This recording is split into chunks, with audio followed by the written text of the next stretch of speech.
Racing isn't easy, but experiencing it is. iRacing puts you in the driver's seat with the industry's leading sim racing game. Drive on laser scan replicas of the greatest racing circuits from around the world. Go head-to-head against other drivers chosen by skill-based matchmaking to ensure competitive racing at every level. Compete across all your favorite series.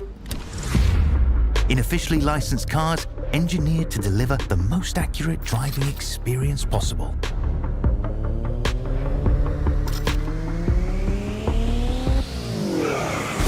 Join a race or host your own with players from across the globe. Race against the computer or in a league with friends. Feel the thrill behind the wheel. Visit iRacing.com.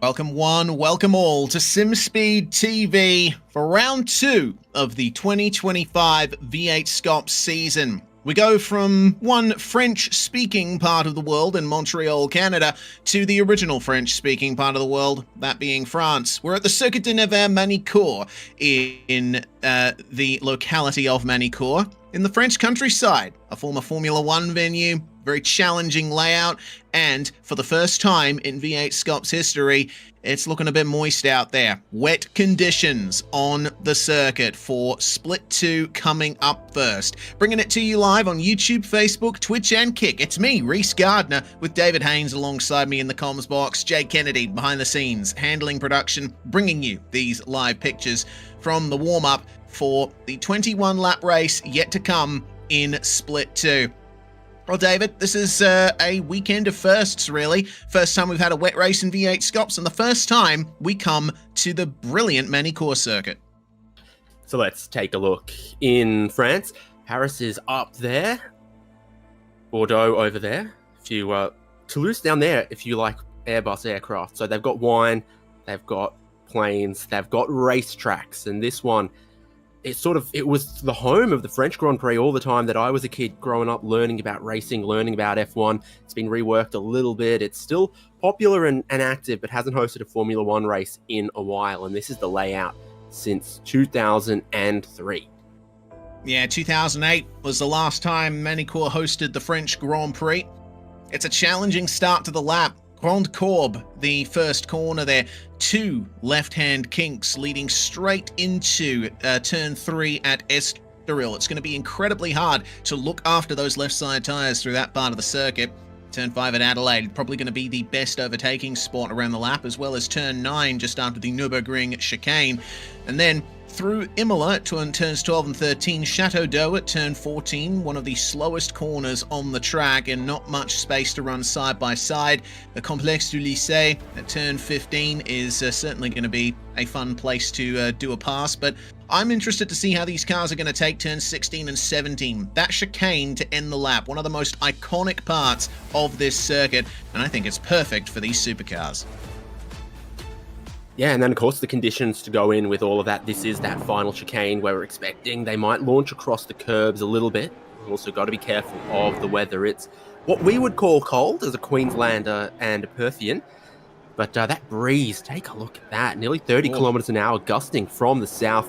Not expecting too much more rain, but there is a lot of moisture sort of in the air hanging around in the form of fog, and there is a bit on the ground hiding in the curves, pooling in the low patches around the racetrack.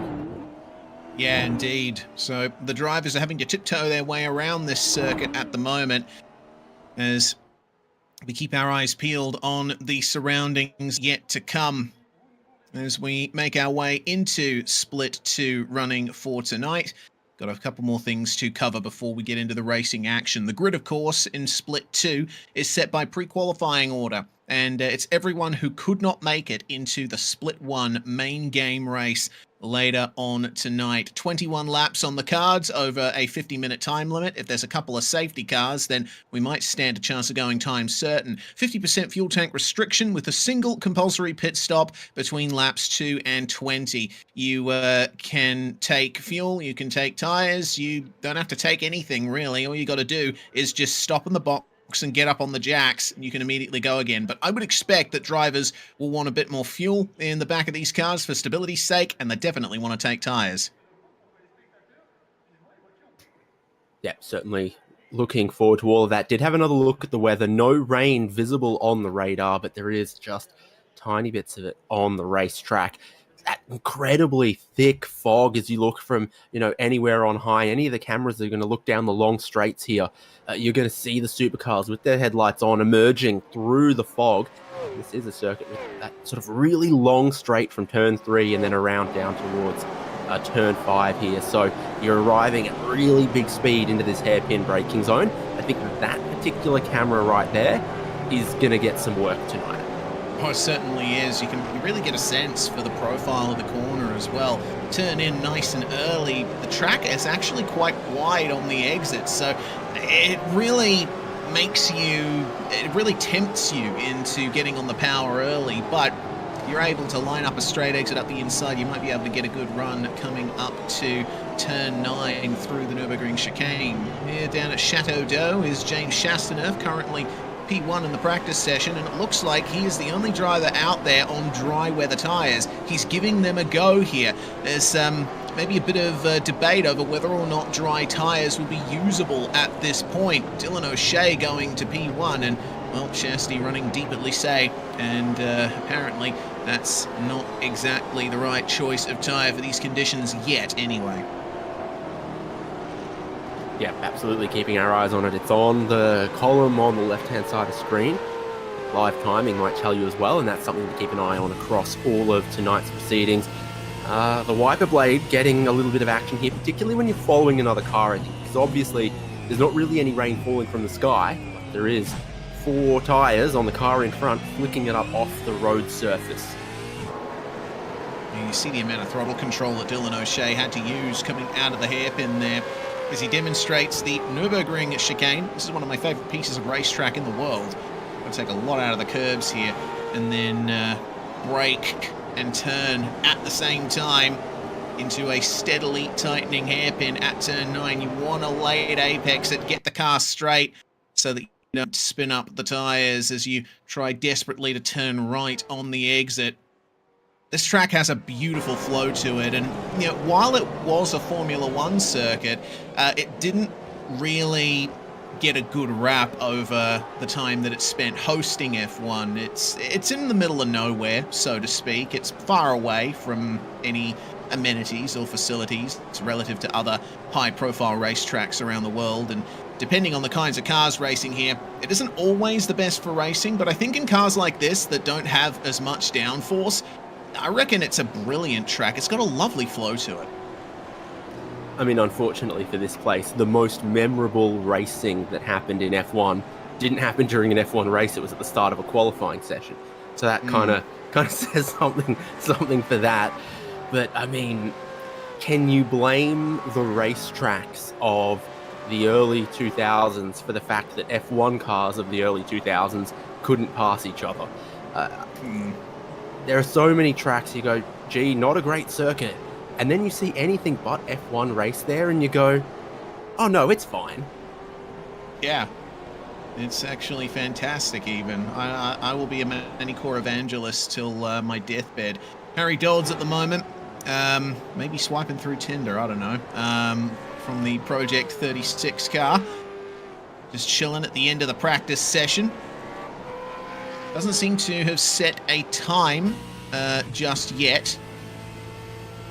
We'll see where he starts on the grid for this one.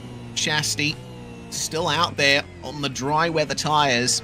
Looks like Harold Stadler is trying dry weather tyres as well. But you can see it's so difficult. The track is just too greasy for those slicks yet. They still need some tread in those tyres to keep the grip up and move that standing water out of the way. Yeah, and see, the way that the racetrack is going to evolve even if there's rain falling, no rain falling, a lot of it has to do with the atmospheric conditions. So a day like today where it's overcast and foggy and cold, the track is not going to dry anywhere near as quick as if you get a break in the clouds, the sun comes out, the humidity drops, and suddenly, all the water on the racetrack has got somewhere to go when it gets, lifted up. Here, in these conditions, it looks like the water gets lifted up off the racetrack, gets blown 30 kilometers an hour north, and then just falls back down on the racetrack again. Yeah, certainly looks like that. And there's still a fair rooster tail being sent up from a lot of these cars.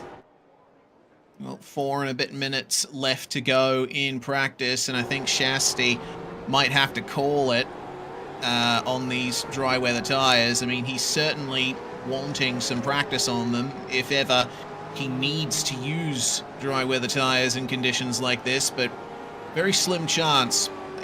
With everyone out on track at the same time in the race and racing as hard as they dare, and with no precipitation on the circuit from what we can see on the radar, get the feeling that a dry line may start to form late on in the race, but it's only a small chance, I'd imagine. I'd estimate, it's going to be hard to call. Yeah, so for reference, Dylan O'Shea on wets, top of the times, just with a 150.5. Chassurf in 153s here, so it's not that far away, to be honest. My guess then is this might be a start on wets, change to slicks kind of race.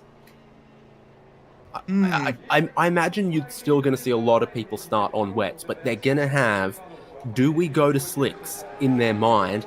And then perhaps you try to extend the first stint best as you can, keep your options open, and really have a race that's driven around the tyre strategy rather than the fuel strategy, which is what we saw for Split 2 at Montreal, that a lot of it was around the fuel strategy. Here, I'm thinking it's the tyres question mark kind of day, and there's not 10 seconds per lap between the wets and dries, there's 3, and then you'll blink and it's 1.5, and then there's a crossover, and guys on dry tyres will be going quicker. Yeah, the question is, when does that crossover happen? I suppose in these conditions, if I was one of these drivers, I'd be trying to go as long as I could. I wouldn't want to gamble too early on slick tyres. Got another new driver in here as well. You might remember her from the F4 championship that we broadcast earlier last year, Ocean Colangelo. Actually, not F4, it was F1600s, I believe. Colangelo here, young Carter, and she's certainly shown a great turn of pace. She's definitely on the pace here in Split 2. 5th place in practice. Depending on where she finishes, she could stand a chance of racing in Split 1 tonight. Yeah, of course, that's always something to keep an eye on in Split 2 here, is who's on the podium. Yeah, absolutely. The top 3 in Split 2 get the chance to race in Split 1 later on in the night. So, young Ocean here going to be trying her best to get onto that top 3 and stand a chance to race against the big guns in this league. So, only 90 seconds or so remaining in practice before we get ready for this 21-lap race. Big improvement late on in the session for Blake Neck. He was outside the top 20. Now he finds his way into P12. There's some good times being set here late on in the session. Chastaneuf's still out there on the slicks, but he's setting times that are about 2 seconds slower than times on the wet weather tires. Here's what's interesting. I'm looking at those. I'm looking at those sectors, right? And he's equal to the wet tires in the first sector. He's losing 2.5 seconds in the middle sector, and then about another 2 in the final sector where he's just gone off the road again. So it seems like, we know that the straight line performance of the dry tires is pretty good. So obviously, once he gets to power off turn 3, he's not losing much time on the way down to the Adelaide hairpin. So here, he's fine. It's in the more technical stuff. It's getting next to the curbs through the chicanes and stuff like that, where He's losing time to the wet tyres at the moment, but he can hold his own and would be very difficult to pass through the first sector, and then presumably still difficult to pass through the middle sector. Yeah, absolutely. Well, that all depends on whether or not Chasteneuf decides to go for slicks in the race. Might have been a little bit of a test run here at the end of the practice session. He's testing the crossover, and that's what's important. I don't think he's going to start on them, but he's testing when are they the go. Yeah, and the answer is not right now, but maybe shortly they will be as the practice session is over and we can go through our grid for split 2 of round 2 of V8SCOPS for 2025. We have got 42 cars to go through here, and Ocean Colangelo is going to be starting on pole position. Prime spot there for the 127. Logan Barnett's going to be starting alongside her on the front row. Dylan O'Shea versus James Chasteneuf on row 2. Very good matchup there. And rounding out your top 6, you have Jack Pickett and Harold Stadler. Shannon Mason starting in 7th spot. Jared Lamprey alongside him in 8th. That is your 4th row of the grid here. Row 5, Stephen Banks and Jack Andrews. Yep, so then through the rest of the grid, Chris Island, Ryan Mueller here, that's 11th and 12th on the grid. William Brown and Michael Whiting for a very colourful row there with 13th and 14th. Justin Wallace and Travis Hunt, 15th and 16th on this grid. David Kirby and Mark Poynton, 17th and 18th. And then Tim Nicol and Tyler Blackburn. Yeah, that's your top 20 there. Dion DeGraaf going to start the Simblacks number 20 out of 21st place, starting alongside Rapid Theft's Alan Dawson. Then we have Aaron Gilbert, reigning champion of V8SCOPS Supports V8, starting 23rd alongside Blake Fitzpatrick in the 686. Stacey Boyd in Nova Sim Sports, 25th place alongside the TriStar Mustang of Blake Neck. That's your 13th row. Stephen Tonkin starting alongside Harry Dodds there, who we checked in with at the end of practice. Will Buchanan and Tim Mulford rounding out your top 30. Grid continues here with the 42 Gen 3 supercars on the grid. Scott McKenzie and Andrew Ritchie. And then Jake Edwards and Dane Nothdurft. Ben Morris and Vincent Skilbeck. And then it's Jason Douglas, Robert Crisdale, Jamie McKnight and Lockhart Brownlee. The top 40 here. Also got Roy Clark and Kurt Normanson that are not going to show on that one. Yeah, indeed. Clark and Normanson are reserves, and they can head over to the Split 3 server if they want a race, as said by Race Control. Well, just about 40 seconds to go on the grid timer before we can get things going here today. And the standing start in these cars is hard enough to nail in the dry. It is still very wet out there. Reminder, there is a compulsory pit stop in this race between laps 2 and 20.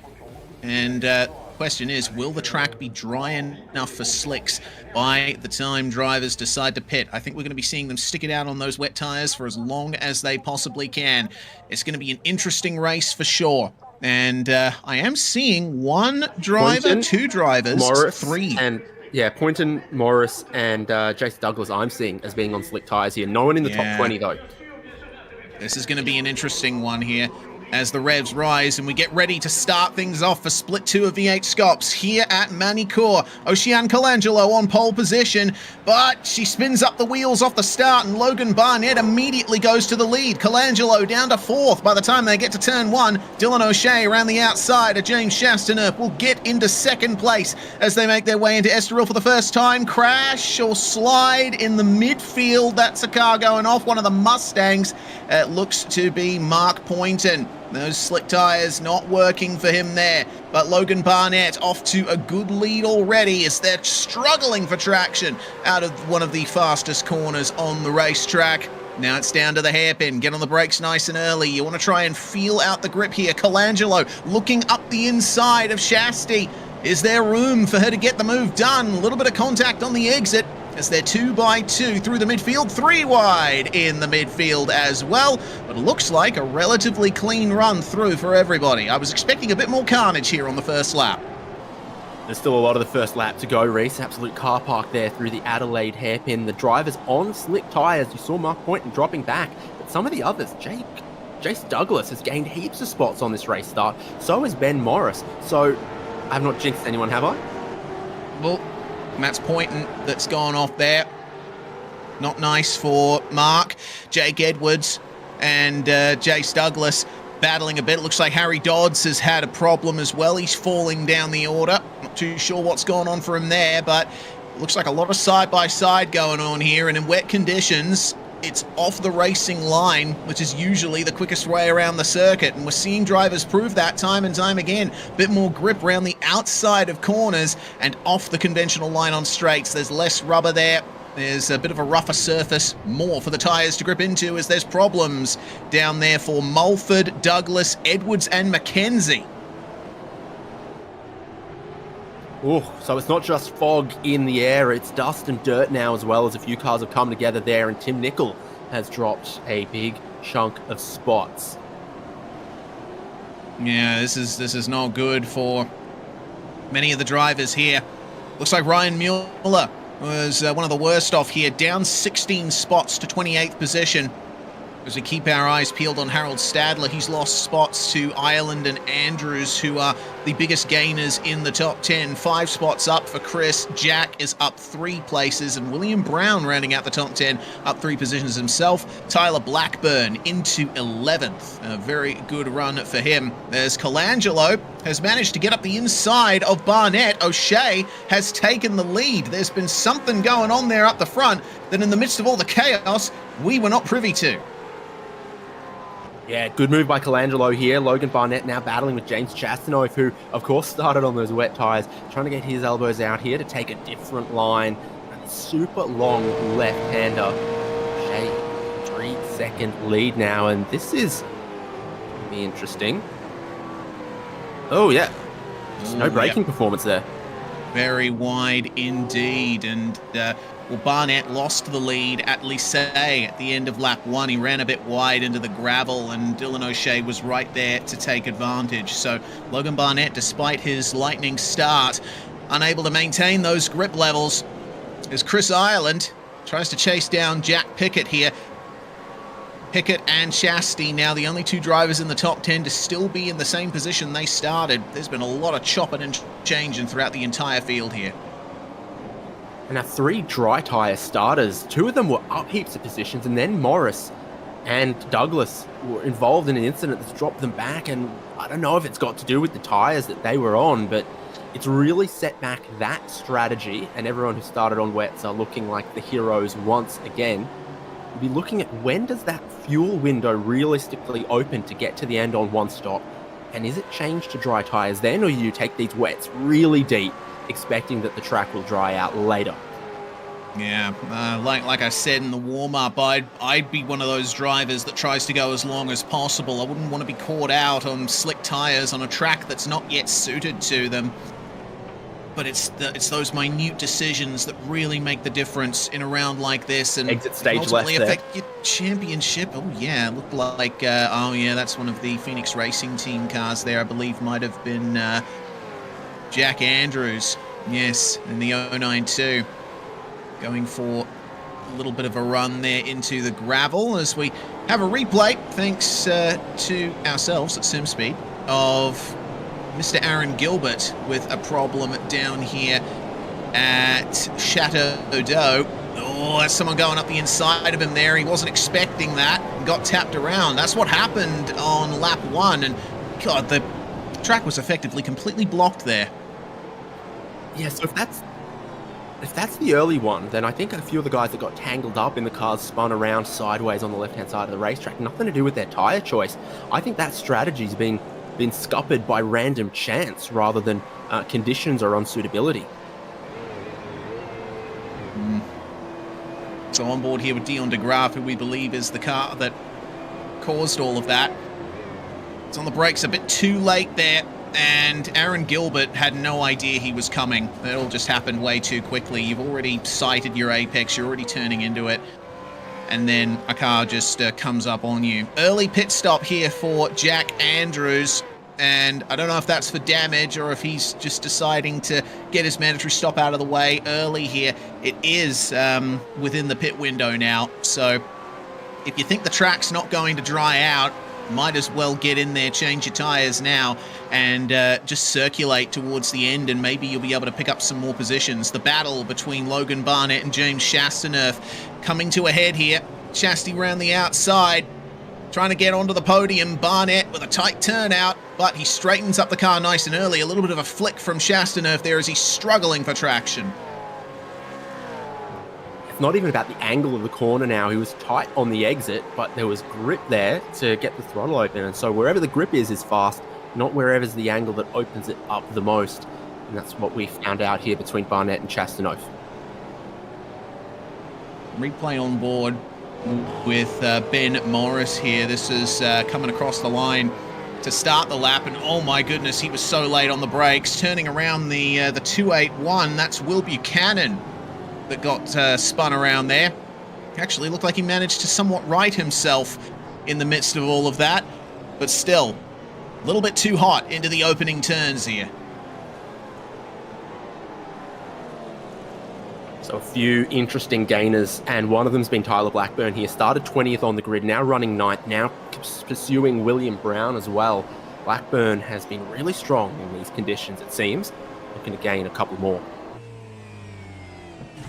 Yes, indeed. Blackburn here, a little bit deep there into Lycée, but then across the curbs.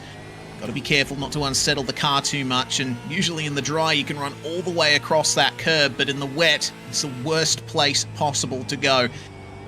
And just gently tip your way into these opening couple of corners. You are balancing the car on a knife edge all the way through in these conditions and staying well away from the white lines and curbs wherever you can. Try your best to nail the exit. Can Tyler Blackburn find his way past William Brown? 11 spots up in this field, but he isn't the car with the most positions gained thus far. It's Robert Crisdale up 19 places to 19th spot, who is the man of the hour when it comes to hard charges. Yeah, and Crisdale's teammate Mark Poynton has found his feet again, and he's lapping faster than a lot of the midfield is, and he's going to be catching back up to them. The dry tyres, I think, have reached crossover. We can see why you didn't want to start on them, but they're looking like they're starting to get slightly better now. Yeah, Lockhart Brownlee there, having to have a bit of a battle with Blake Fitzpatrick on the exit of the hairpin. This is going to be interesting. Coming into Nürburgring, Brownlee seeing that it's much easier to just let the guy go coming into that chicane. You cannot run side by side through there, even in the dry. It's a bit of a tough ask, but manages to get the position back through the following hairpin. You're basically thinking half a lap ahead around a circuit like this. It's such a serpentine place. Yeah, particularly through the infield with these sections here. Keeping an eye on some of the track limits, because it's looked a little touch and go with some of them, but I haven't really seen many slowdown penalties come up. Christopher Island's pitting from 5th, so you're seeing quite a few early pit callers. But I'm not yet seeing anyone who started on wet tyres go to dry. No, Jared Lamprey did it. Chris Island's doing it. They're seeing crossover. The lap times are telling me crossover, and some of the drivers are doing it. He had a lot of track position, and he's come in to change the tyres because he must think that there's a lot to them. Yeah, very interesting. You see that Ireland is struggling for traction a bit coming out of the pit lane, but once he gets onto the racing line, we will see if he is able to get that grip up. So keeping an eye on these lap times here. Got to wait for the call from Lamprey, but we see that Jace Douglas, who is on the slicks, his last lap was his fastest of the race so far, 1 minute 50.6. Dylan O'Shea only able to manage a 1 minute 50.5 on the wets. So I think, yeah, you're right. We are in the crossover period. This is going to be very interesting. It came a little bit earlier than I was expecting.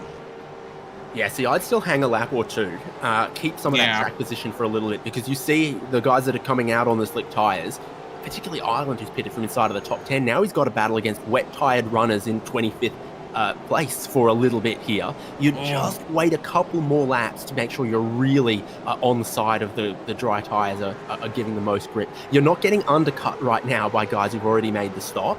So I think you wait a couple more laps, but you think maybe by lap 10 you want to get onto dry tyres.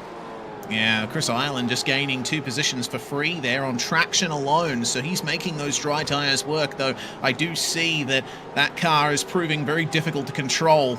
I mean, these cars are difficult enough to go fast in as it is. I can tell you that from personal experience. In the wet, man, I wouldn't want to be trying even on a drying track, slick tyres. News from race control, drive-through penalty for Dion de Graaf. That was for the contact with Aaron Gilbert and Tim Nicol on lap 1 that we saw on the replay, and causing all of that chaos. And de Graaf immediately going through there as into the pits as Mark Poynton sets the fastest lap of the race. 1 minute 50.4. Remember, Poynton, one of the drivers that started on the dries. He didn't have the greatest first couple of laps, but now the track's coming to him. Yeah, it's crossover. Officially still 33% wet racetrack, still 100% humidity, so it's not drying quickly, but it has reached some kind of crossover, and you see the lap times continue to tumble, and fastest laps of the race going the way of drivers with slick tyres on their supercars. Now this is the issue, as we keep an eye on the battle for P10. Shannon Mason trying to chase down Travis Hunt here. The issue is, if you're on slicks, yes, you're going to be fast, but if you have to go offline for whatever reason, there's more water off the racing line, and there's going to be a lot less grip available to you. So, yeah, you might be faster, but you're going to have to go off that grippy line to make those passes, and that's going to require some bravery and precision. Think about it like this. If you're doing 1 minute 50s on both types of tyres, you're making speed in different places where it's going to be very, very difficult to race side by side for the person on the dry tyres. The person with the wet tyres has got more flexibility, more of the racetrack is available to them.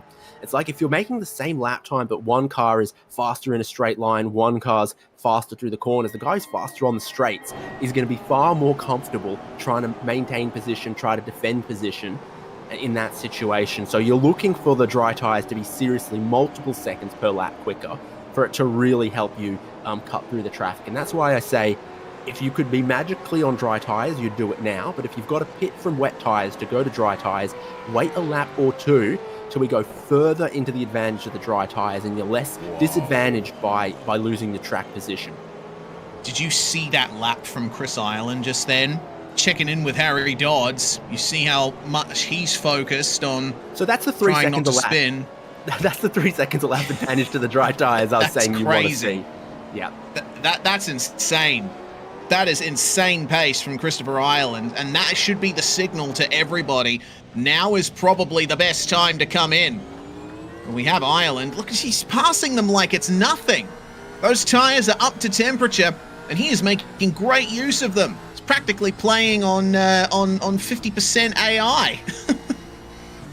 Yeah, he's got driving assist installed that no one else has, it seems. And once you get those dry tyres in, once you finally get some temperature into them, then they're really good. You can tell why they were tough to work with at the race start, why they were tough to get temperature into after the pit stop for Ireland. But he's reached that point now where it's just in a positive feedback loop. He's got grip, so he carries speed, so he builds temperature, so he's got grip, so he can sail past anyone, and everyone else is going to have to react to this. Their spotter will have called out to them. Even the default spotter would probably tell you, hey, this guy's going really quick, and so maybe you should consider going to those tyres that he's on. So Barnett, Chastanoff, and O'Shea pit.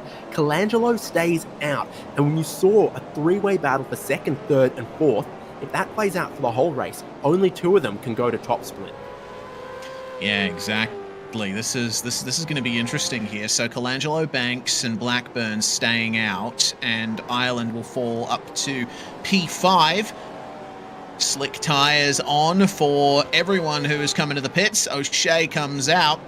Now, of course, with the coolness of the track and the amount of moisture that's still out there, there is going to be a period where the drivers that have just put slick tyres on are going to struggle a bit for grip. You see O'Shea going off the circuit there. The tyres are not heated up, so he needs to tiptoe his way around until they come up to temperature. So that's going to stall the game just a little bit. For now, though, Ireland, now that he's put 3 laps on those tyres, is showing that it is worth the pain. And Poynton is up to 8th spot here. Poynton, of course, started on those slicks, hasn't stopped yet. Surrounded by people who started on wets, have already made their compulsory pit stop to go to slicks. So for Poynton, he's sort of shown the way of where the crossover point was to the dry tyres, but I think he started on the wrong ones. Pickett was off the road earlier, I thought, in this lap. Involved in a nice little scrap with Jamie McKnight and Jace Douglas. Remember, Douglas is the other driver of 3 who started on the slick tyres. So the disadvantage now for Poynton, for Jace Douglas, and for Ben Morris. Actually, oh no, I think Ben Morris might have gone for the wrong call here. He pitted 4 laps ago and put wet tyres on when he started on slicks, so he's gone the complete opposite direction to everybody else. Oh dear, the 84 and the 770, that's Stacey Boyd and Jack Pickett together, and that's what you were alluding to, David. That's what put Pickett off the circuit. So Colangelo a little bit later to react with the pit stop than her rivals. So we'll see if that means advantage or disadvantage, but I think blending well behind James Chastanoff, who's cutting through the field here. Christopher Ireland's gone to the lead of the race, and he's the race leader now, so he has timed it to perfection. He's undercut Dylan O'Shea and James Chastanoff incredibly. Yeah, it's conditions like this that make the undercut almost overpowered. If you're able to time it right, you can gain a massive advantage. Remember, Ireland started in 11th spot. He wasn't even a factor in the top 10 at the start of this one, but a perfectly timed stop there from Chris. And O'Shea, well, now he is effective 2nd for now. Still got Blackburn, Banks, and Wallace up ahead of him, and yet to come into the lane for slicks themselves. I would expect them to potentially come in on this lap. And we should also expect that Mark Poynton will have to come in. He still has to take his compulsory stop, and he'll end up losing out, unfortunately, though he is showing as well that the slick tyres are still the way to go here. We're almost at the halfway point of the race as well. It's absolutely flown by. So Ireland just had sort of 2 or 3 laps through. He's 5 seconds a lap quicker than everyone else. He pitted from sort of 7th or 8th, I think, and he's just brutally, savagely undercut them. You've got to stop now and get to slicks, because otherwise you're going to be in big trouble. That's some solid off-tracking there, and that was Harry Dodds there up the top of your screen. He was given a penalty for that, or track limits abuse with Tim Mulford. He was able to keep the position despite cutting the corner, so not ideal. Race control immediately on that, and giving him a big old slapperoonie on the wrist. Chris Ireland now below 1:45 on lap times. He's absolutely flying right now. Yeah, and O'Shea, 2nd flying lap on his tyres at a 1:45 flat as well. So they're coming in pretty quickly now as well, and just waiting as she did. Colangelo's been just left behind by those that pitted earlier. Ireland jumping everyone in the top 4. O'Shea from Chastanoff, who seems to have done well to shake Logan Barnett. Yeah, so some big changes in this field. I'm looking down my timing, seeing positions gained and lost, and it's there's so many numbers, so many permutations. O'Shea, meanwhile, finds his way past Stephen Banks there. Banks, of course, 10 laps now on the wet tyres. So if you look at chasing him Chastanoff, down. yeah, if you look at Chastanoff versus Banks here, this is the different slick tyres versus wet tyres.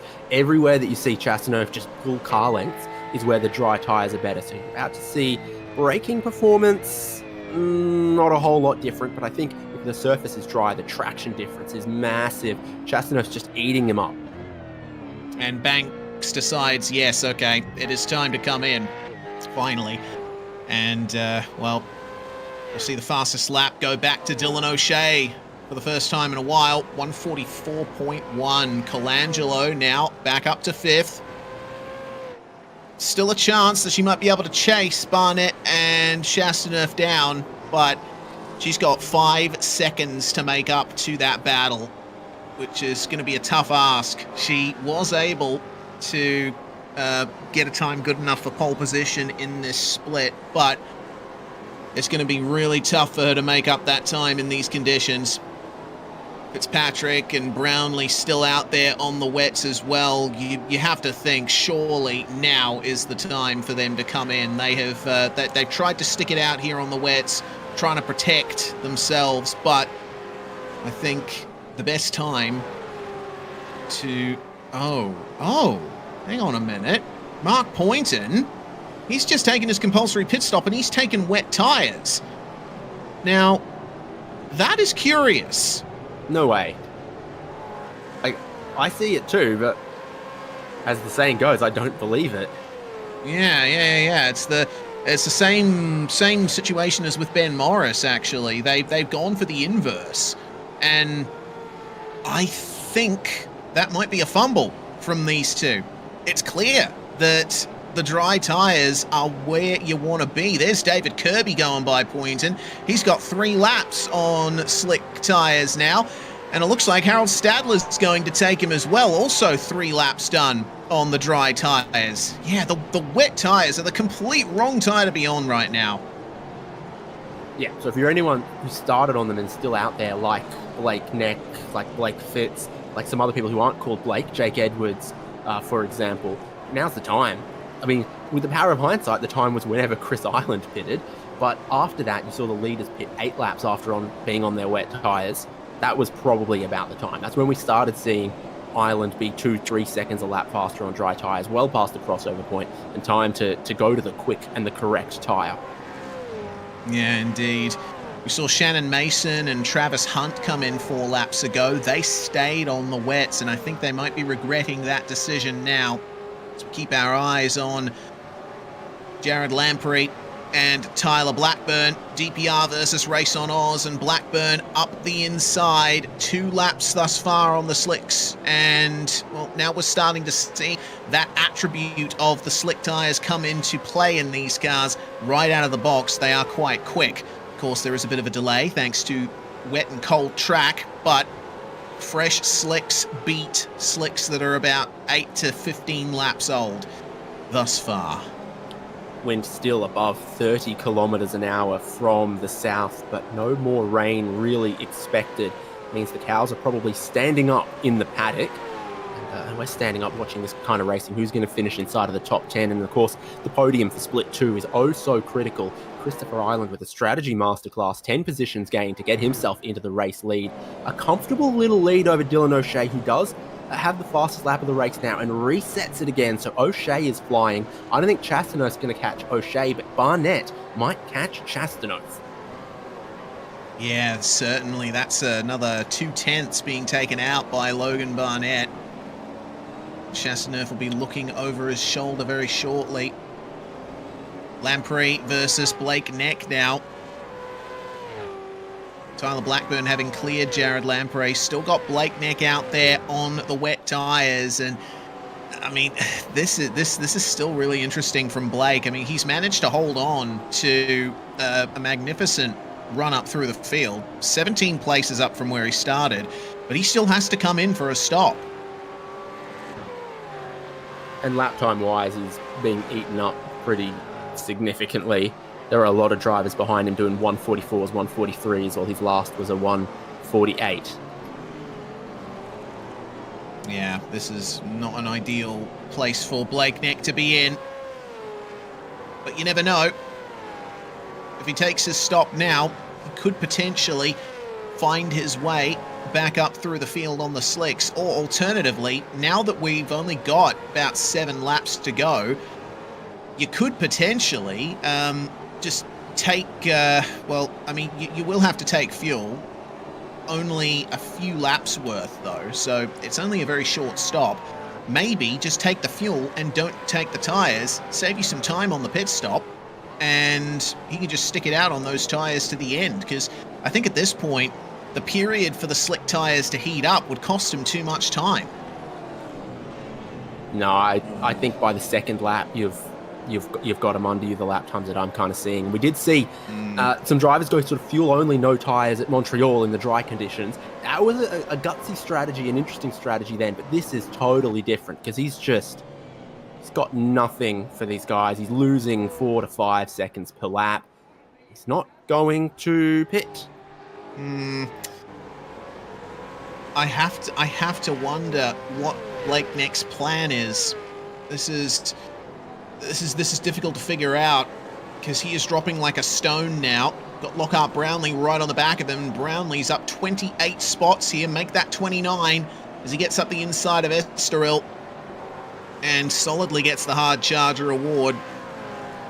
News again from race control. Looks like Jack Pickett, his woes continue. He's gotten a drive-through penalty for contact with Travis Hunt back on lap 10. Race control obviously very busy, a steady string of incidents coming through from this race.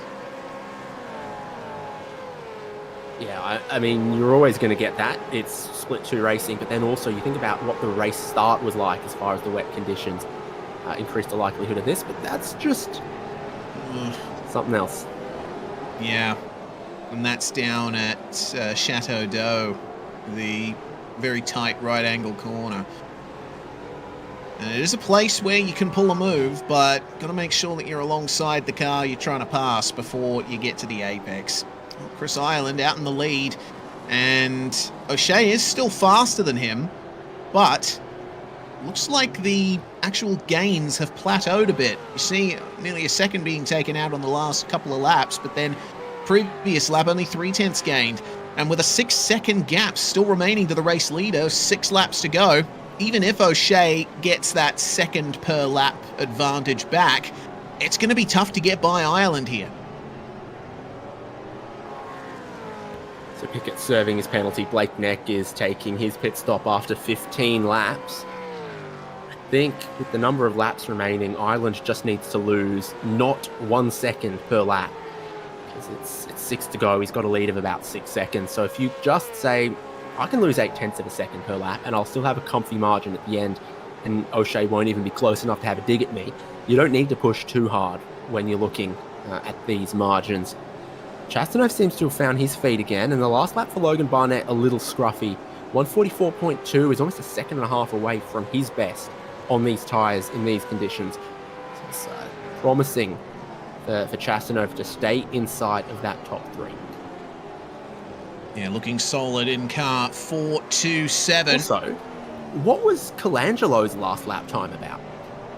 Yeah, that's interesting to see. A 1 minute 50.3 from Colangelo. It looks like she might have had an off somewhere. Remember that she was about 5 seconds behind Barnett and Chastanov earlier on in the race.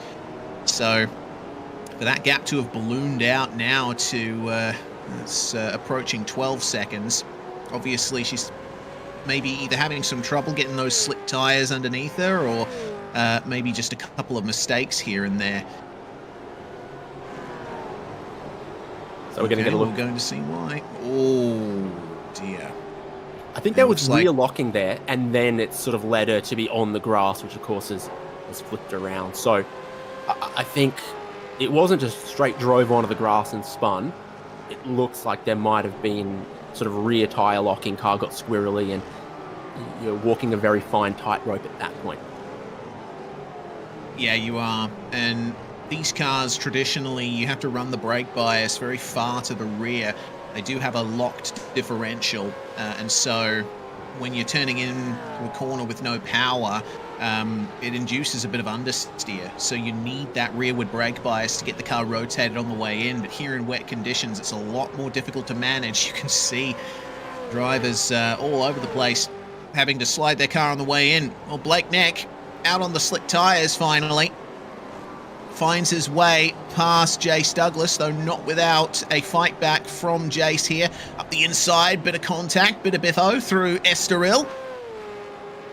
But Neck gets up the inside, and he may well have the advantage coming into the Adelaide hairpin. Going to have to be brave on the brakes, though, to try and get some of these positions back. For all that he's been through, Neck still up from where he started this race. And the move is made into the hairpin. Douglas just needs to yield to that one. And Douglas, remember, one of the drivers who made the brave decision to start the race on slick tyres. So I'm seeing penalties come through for Mark Poynton. Okay, just 5 seconds, not a drive-through, but what a fall apart for Mark Poynton. He started on the slick tyres. He's definitely gone to the wets because his best is a 147. He should be doing 143s if he had slicks on. So he's been the wrong tyre at the start, the wrong tyre now, picked up a penalty. And I thought that strategy could have worked out because someone who started on slicks, survived those first 5 laps, would have been able to take fuel only and get to the end, could have had a really quick pit stop. I think the magic strategy was either what Chris Island did, 5 laps on wets, then go to slicks early, or you could have had a really quick stop if you'd started on slicks and just kept those tyres on the whole way. Yeah, I mean, the track is cool enough that you could make the slick tyres last that long, effectively the entire race. Stadler versus Brownlee here. No, sorry, that's Brownlee finding his way past Wallace. My apologies, getting my Orbit Drop Bear cars confused. Brownlee up 31 places now. And I mean, that is how you make things work here. Brownlee, interesting to note, he is still on the wet tyres according to my timing. See, I don't know where you and race director are getting this different from me. The team have confirmed he's on slicks. My JRT timing says he's on slicks.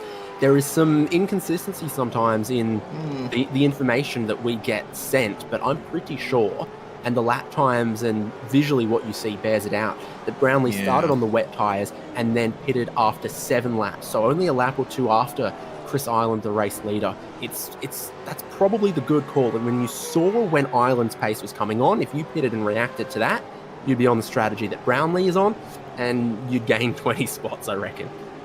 Yeah, I mean, what a run up through the field from the 1-2-5. We have 3 laps to go, though, and all the glory must go to Christopher Ireland, who has absolutely nailed the strategy here, played the weather game perfectly, and now has a 3.5 second lead. William Brown and Tyler Blackburn, meanwhile, for 6th spot. And it looks like Blackburn is the one still with the advantage here. Tyres are a little bit fresher than Brown's. He's making them work nicely in the JTIT Race on Oz Mustang, chasing down the Phoenix Racing Team number 96. And all it takes is one little mistake here from Brown and Blackburn will be through. But I think on pace alone, Blackburn might have a top 6 in hand here. Yeah, so we know that Ireland's nailed the tyre strategy. The question is if he's nailed the fuel strategy. Yeah, that is the question as well. I mean, I'm seeing... You got to ask the same question of Jared Lamprey, who also went to slick tyres very early.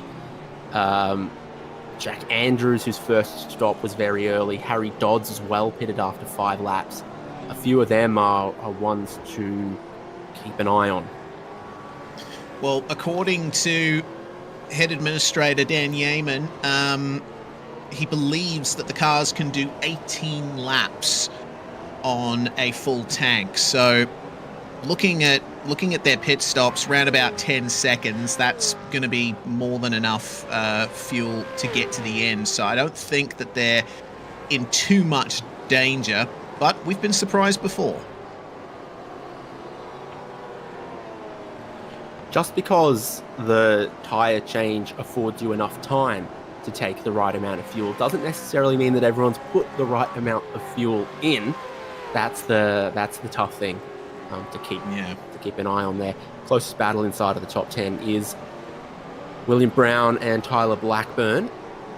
They got pretty close to Sean Colangelo in some of the previous laps, but then she settled again after that error that we see just in the teal. Is that teal? In front by about 2 seconds of this battling pair.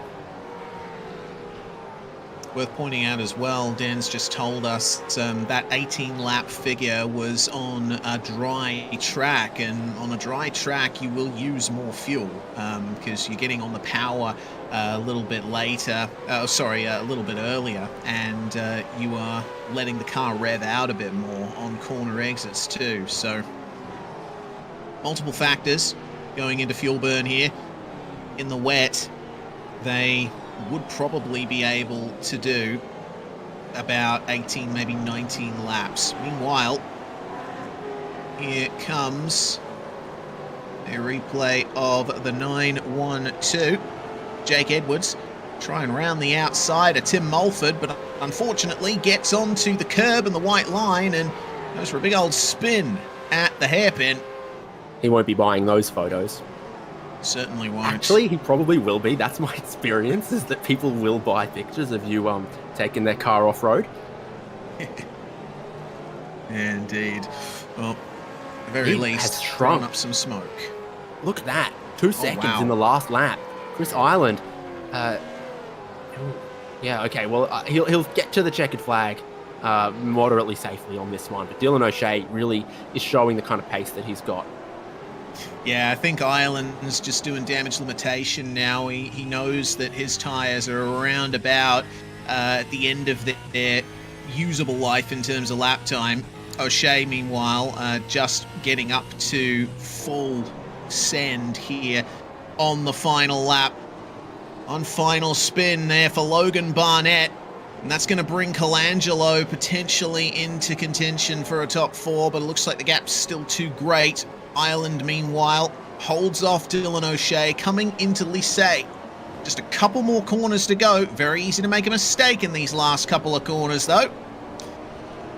But it looks like Ireland has done enough to get it done here. Across the start-finish line, Chris Ireland from 11th to the win. In split 2, O'Shea sliding across the line, and James Chastaneuf will finish in P3 here. Awesome driving from all of our top 3. Chris Ireland winning it on strategy. Yeah, nearly picking up the fastest lap of the race on the final lap there, Dylan O'Shea. Your pole sitter, Colangelo, comes along to finish in 5th. He'll be 6th and 7th. I don't know. You tell me. Blackburn looks like they got ahead of Brown. Oh, Mulford's gone around. Oh, no. Tim Mulford. It's like losing the position there. And I think David Kirby has run out of fuel there on the final lap down in 20th spot.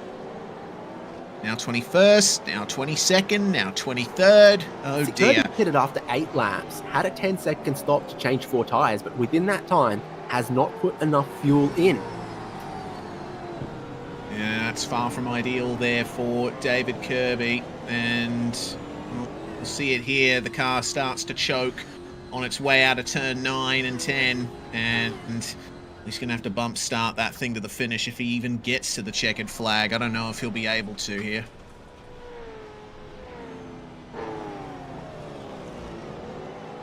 That was pretty exciting.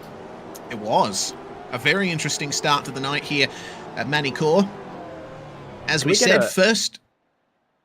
We get a replay not of the drivers, but of me calling what the strategy was going to be before the green flag dropped.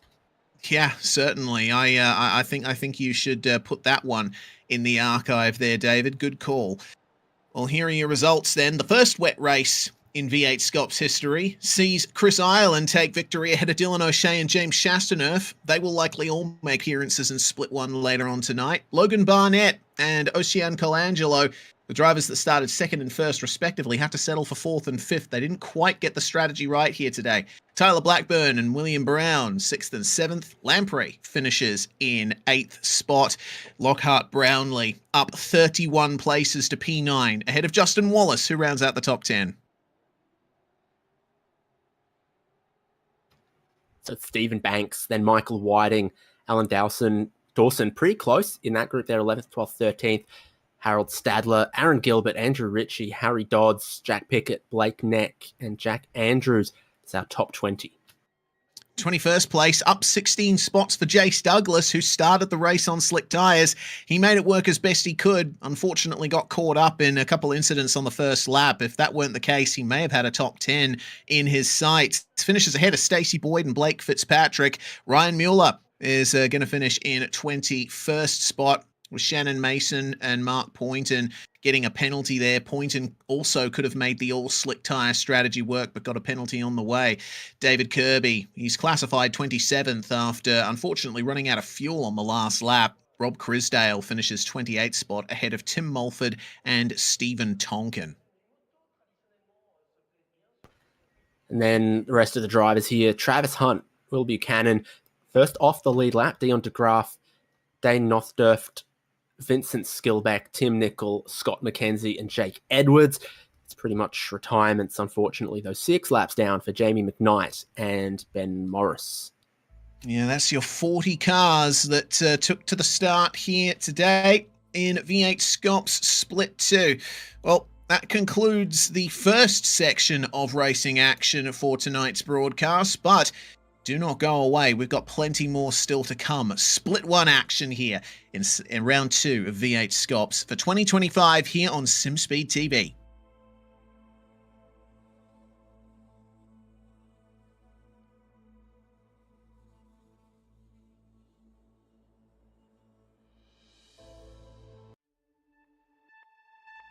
It is feature time in Tulsa. Let's go green. He's got the run, but is it enough? It's a drag race to the finish. Culver goes from 3rd to 1st in the last quarter. Experience the world's most legendary racing events with iRacing. iRacing special events allow any member to compete in full-length multiplayer races based on some of the biggest events in motorsports all year round. Compete in virtual endurance races such as the 24 Hours of Daytona, Spa 24, and the Nürburgring 24 Hours. Take on some of the toughest races on the NASCAR calendar, such as the Daytona 500 and the Coke 600. We have races from disciplines across the racing world, from the Indy 500 to the Chili Bowl, from the Bathurst 1000 to the Crandon Championship. Our endurance special events utilize iRacing's team feature, where members can sign up and race together on their own team, swapping drivers throughout the race. Other events use iRacing Super Sessions, where you're not only racing against those on track, but against everyone taking part. As every race progresses, watch and feel the track change, with progressive time of day, dynamic weather and rain, and dynamic track debris and surface changes. Take on your favorite discipline, or try a brand new racing challenge with our biggest races of the year, the iRacing Special Events. Learn more at iracing.com/special-events.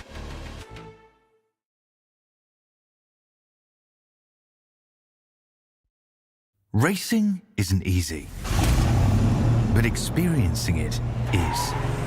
iRacing puts you in the driver's seat with the industry's leading sim racing game. Drive on laser scan replicas of the greatest racing circuits from around the world.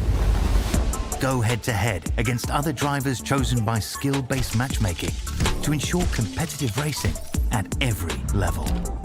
Compete across all your favorite series in officially licensed cars engineered to deliver the most accurate driving experience possible.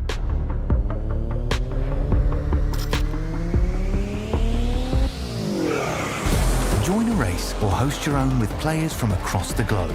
Race against the computer or in a league with friends. Feel the thrill behind the wheel. Visit iRacing.com.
You're watching V8SCOPS 2025 Round 2 at the Circuit de Neve Magny-Cours here on SimSpeed TV, live on YouTube, Facebook, Twitch, and Kick. If you're just joining us, I'm Reese Gardner.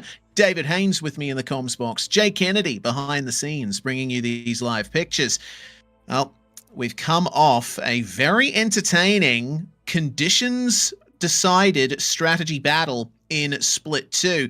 And David, makes me a little bit sad to see that Split 1 is completely sunny, but at least we're going to be seeing these cars at full pelt around what's turned out to be quite a nice circuit for them. I was about to say completely sunny for now, but I've looked at the forecast. It's going to remain completely sunny. You've also had that 30-kilometre-an-hour wind go away, so we'll see. But there'll be strategy to think about nonetheless across this with 2 races to come. Yeah, absolutely. This is a super sprint format night here. 15-minute group qualifying, of course. The second half of the pre-qualifying standings going first, and then 5-minute break. Then the top drivers from pre-qualifying. 18-lap race 1. The top 10 from qualifying will be reversed. So it's going to be quite an interesting qualifying session. See who can get 10th spot.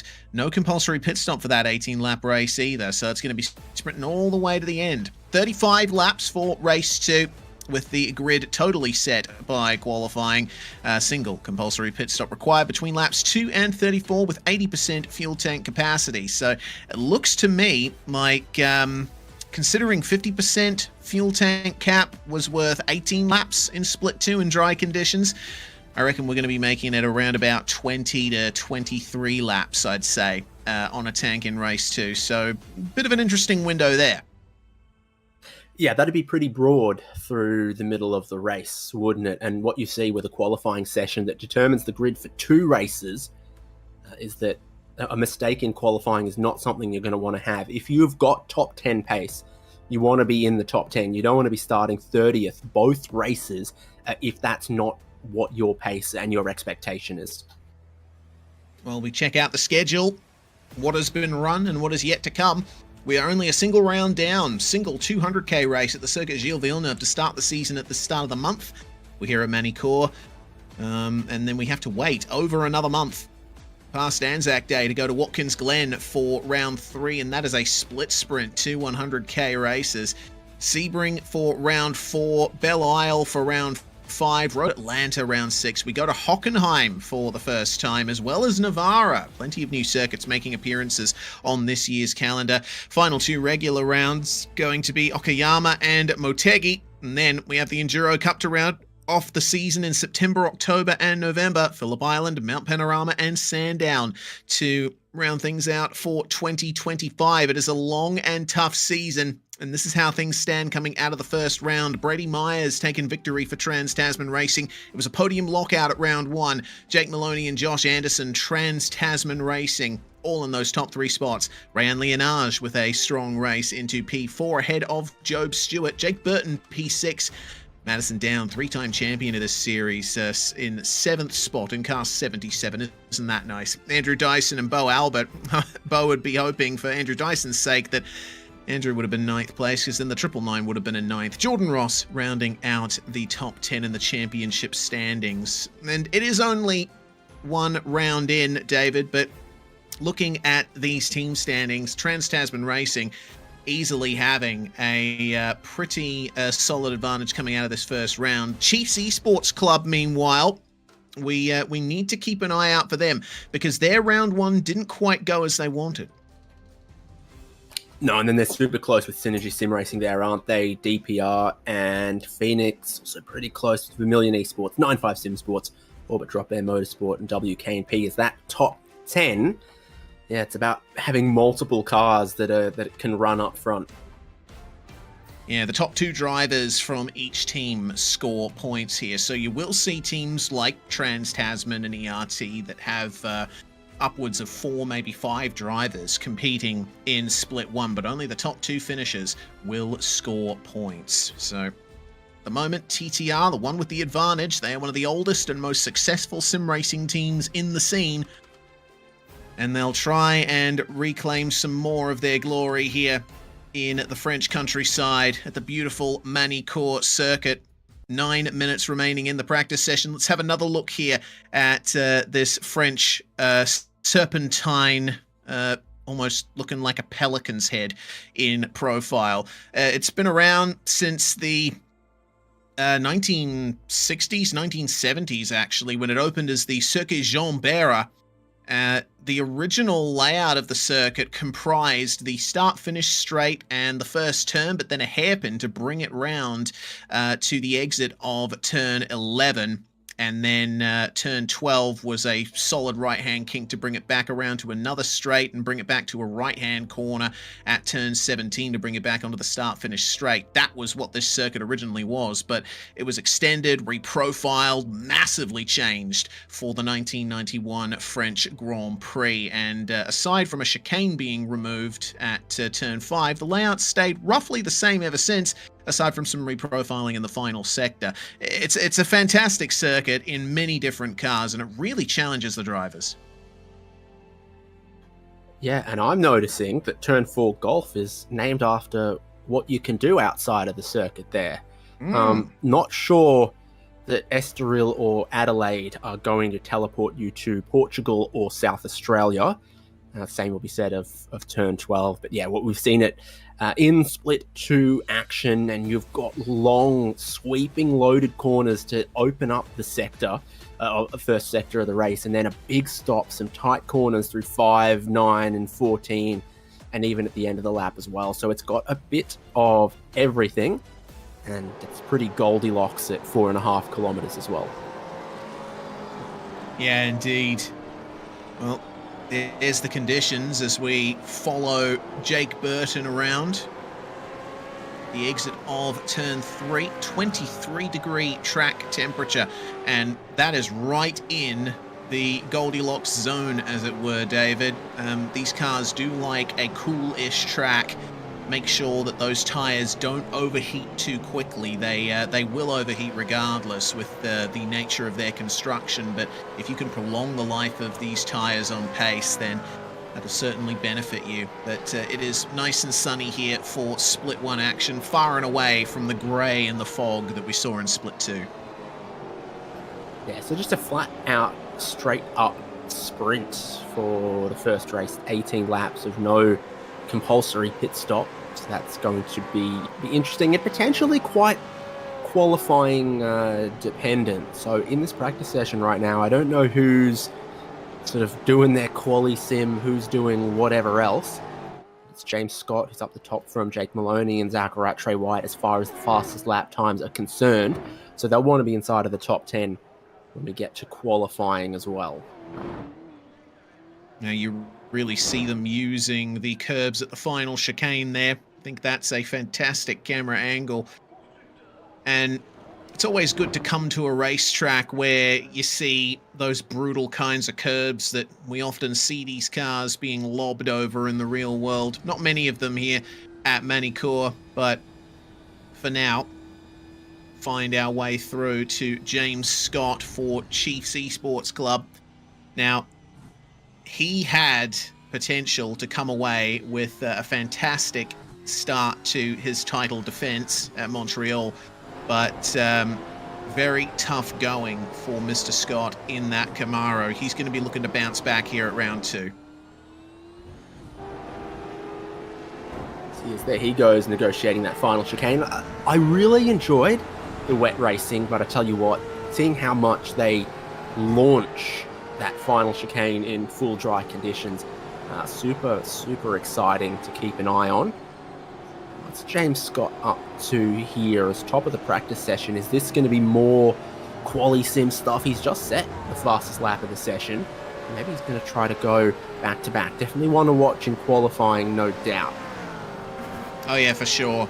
He was far and away the man to beat in 2024, and despite the blip at Montreal, he'll be looking hard to try and get a run going like he did last year. I believe he won all but one round last year, did James Scott. One of the most dominant championship performances I've ever seen, not since the era of Jared Filsell competing in SCOPS full-time did I see such a high level of pace, of consistency that James Scott has displayed here.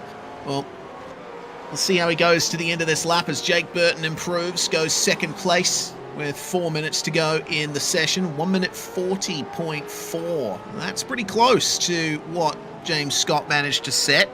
Within a 10th of a second. Maloney and Rattray White certainly up there as well. In fact, we have a second covering the top 18 cars. In fact, top 19. Throw Russell Pepperell in there, who just improved to 19th place in a 1:41.328. So the times are close. The field is competitive. This is V8SCOPS. James Scott goes faster. One of the things I think to keep an eye on is I noticed no one got down into first gear in the wet conditions.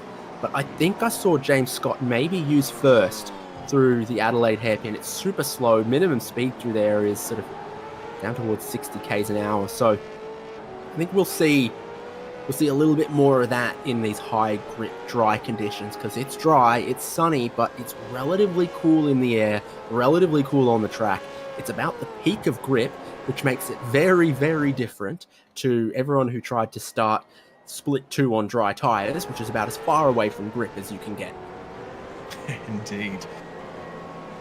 Yeah, it's always interesting seeing how drivers tackle a circuit in conditions that are suboptimal for lap time. And these cars, the Gen 3 in particular, I've noticed compared to Gen 2, there is a bit more of a tendency for drivers to use higher gears in more places. I mean, back in the Gen 2 era, as Lienage goes fastest, that's a absolutely blazing lap time there from the 79, 1 minute 40.2. We would see first gear being used in just about every hairpin anywhere in the Gen 2 cars, but a bit more of a tendency to try and use the low-down torque for these new cars. Regardless, if you're up the front and you're able to control the throttle properly, control your steering and the weight transfer of the car, then you'll still be able to get the best out of these machines by using the full extent of its power. I think the torque is honest and respectable, not low down, but you smear it as you will. Now, we've gone to higher, larger displacement engines that have kept the same sort of rough power and RPM, so it does sort of stand to reason that compared to the old 5-litre engines, these are maybe going to be just a little bit torquier down low, and just not that the old engines were missing much punch at sort of 3,000, 4,000, 5,000 RPM either. The only thing I don't like about these dry conditions is this line down the pit straight, but it is what it is, and that's the compromise we pay for, you know, being able to roll immense speed through this long right-hander at sort of turns 2 and 3, and also flying across the curbs and the rest. Oh, speaking of air fronts. Indeed, big old hit on the curb there, and just clearing the top of the curb as well. I feel like in Japan they'd have to blur the underbody of the car. It feels wrong getting that kind of a look at it. And you usually only see that when the car flips. I can't remember the last time we saw a car flip in V8SCOPS. Must have been at one of the Enduros, surely. But and there's the thing to think about. We didn't see a safety car from Split 2. You would have paid good odds on it. Thinking back on seeing guys starting the race on dry tyres in the wet conditions, and a bit of a jumbled up grid as far as also being a wet qualifying and all of that.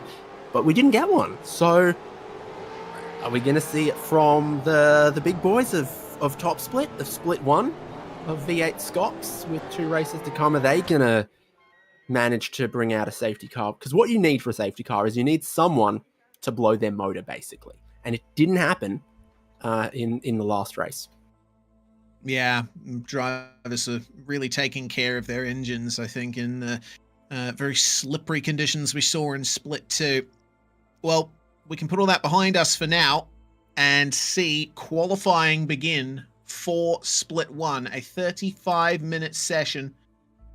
And the first 15 minutes of that will be the lower down positions in pre-qualifying. Leading the charge out of the pits, the Trans-Tasman Racing machine of Kurt Stenberg.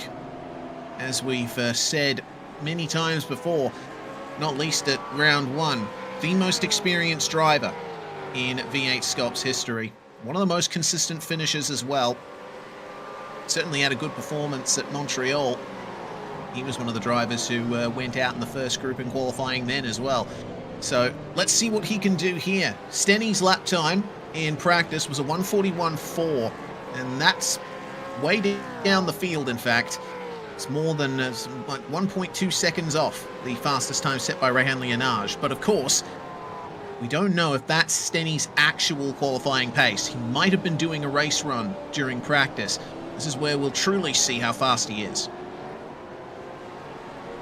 So anytime you jump one session to the next, from practice to qualifying, warm up to the race, you've got to sort of reassess the track conditions, and they've stayed pretty standard. It's 4:30 p.m., 70% relative humidity, probably a little high for France, but not high for Brisbane.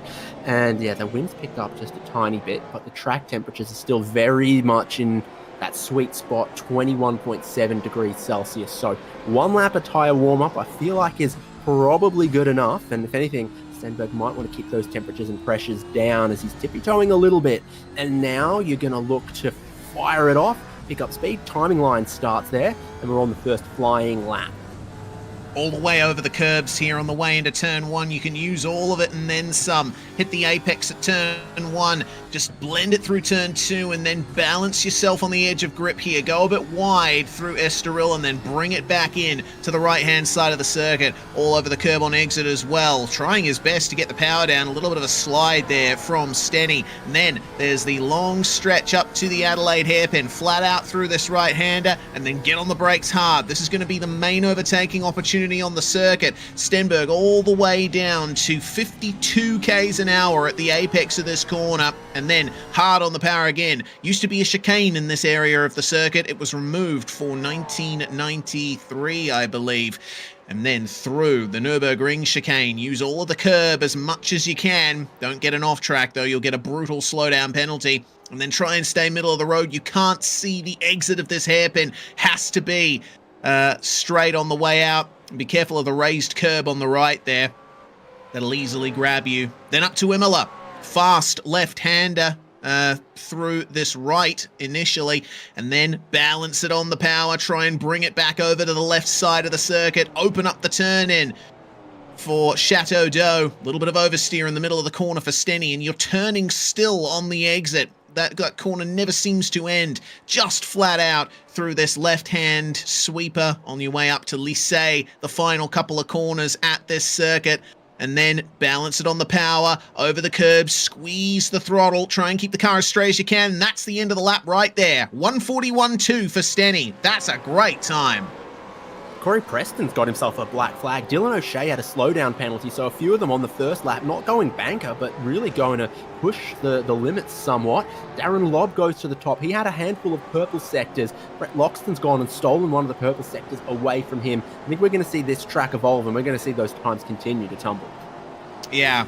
It's quite the time from Darren Lobb there. Brett Loxton puts himself in second place. Tao Sirono going 8th fastest as we check in with James Chastaneuf, podium finisher in split 2 in car 427, bouncing off the curb there through Imola, and then he's keeping it a bit tighter on the way out of it to straighten the car up earlier for the Chateau d'Eau complex. Nice and straight, little bit of sliding on the way out as he smashes up through the gears and then smash down through them again for Lycée. Let's see what kind of time he can set here for his first initial run here in Split 1 qualifying. He's not going to commit to the end of the lap. Bit of oversteer on the exit of the final corner there, putting paid to that lap time. Yeah, maybe he had an issue somewhere else as well. The sectors were looking okay, but maybe he got track limits or something. We can kind of tell where the slowdowns are, but we can't really tell where the 1X off tracks are particularly easily. So that's another thing to keep a lookout for in these dry conditions, where they're using far more of the road than we saw from Split 2. Darren Lobb's first lap sent him very, very comfortably to the top. Look at that, half a second. His tyre preparation must have been great. He's right in his element, and he's gone hard for the first lap. Who's backwards on the start finish straight? That's Stenberg, and in the midst of doing that, he improved his lap time by 0.2 of a second, which is mighty impressive. But Stenny would have been hoping for a bit of a cleaner end to that lap. We'll be seeing him back out there, but he cannot escape back to the pits at this stage. The no escape rule is active in qualifying. And have a look at how much curb he was using there. The car was just too unsettled, and he is sideways across the start-finish line. Still 0.2 of a second quicker than the initial lap that he set. It looks to me, though, that it might not have actually counted for an improvement. I think he got an off-track along the way. Maybe the could have been loss too much of curb. control. Could have been too much curb right at the end there as well. Depends on where the 2x of the loss of control actually triggered. It's possible that did come before he crossed the timing line there. So Sirono, with the black flag. There's been a few others. It's interesting to see that it's not easy, this qualifying for sure. There's a handful of drivers out there still with no legal time. Septixia picks up a slowdown in the 0.70 as well. And this is, I think this is called fan service, what we're doing? I believe so. On board with Stenny, he's on the Zoom feed as well, assuming his very unconventional driving position has worked out for him for long enough. Why fix what is not broken? You'd hate to be near doing a seat fitting for Kurt Stenberg. Yeah. Gotta wonder what a Stenny molded seat would look like. He's really given it some stick there on his way back to the pits. I don't think he's going to be committing to the end of the lap here. Tyres were burnt out, and into the lane he comes. And you see where the pit speed limit comes up, actually quite early. So drivers coming into pit lane, I think it's going to be not quite the same, but mildly similar to the situation we saw at Montreal. But Daniel Benefield's pushing his teammate. Has his teammate run out of fuel or killed the motor on track? And Daniel Benefield's pushing him along. Is that legal? Is actually the question that came up in Cars 2006. He's not pushing him over the line. It's just a little bump draft. Yeah, interesting. A chow indeed. That's Dylan O'Shea that he is pushing along. O'Shea, of course, finishing second in split one.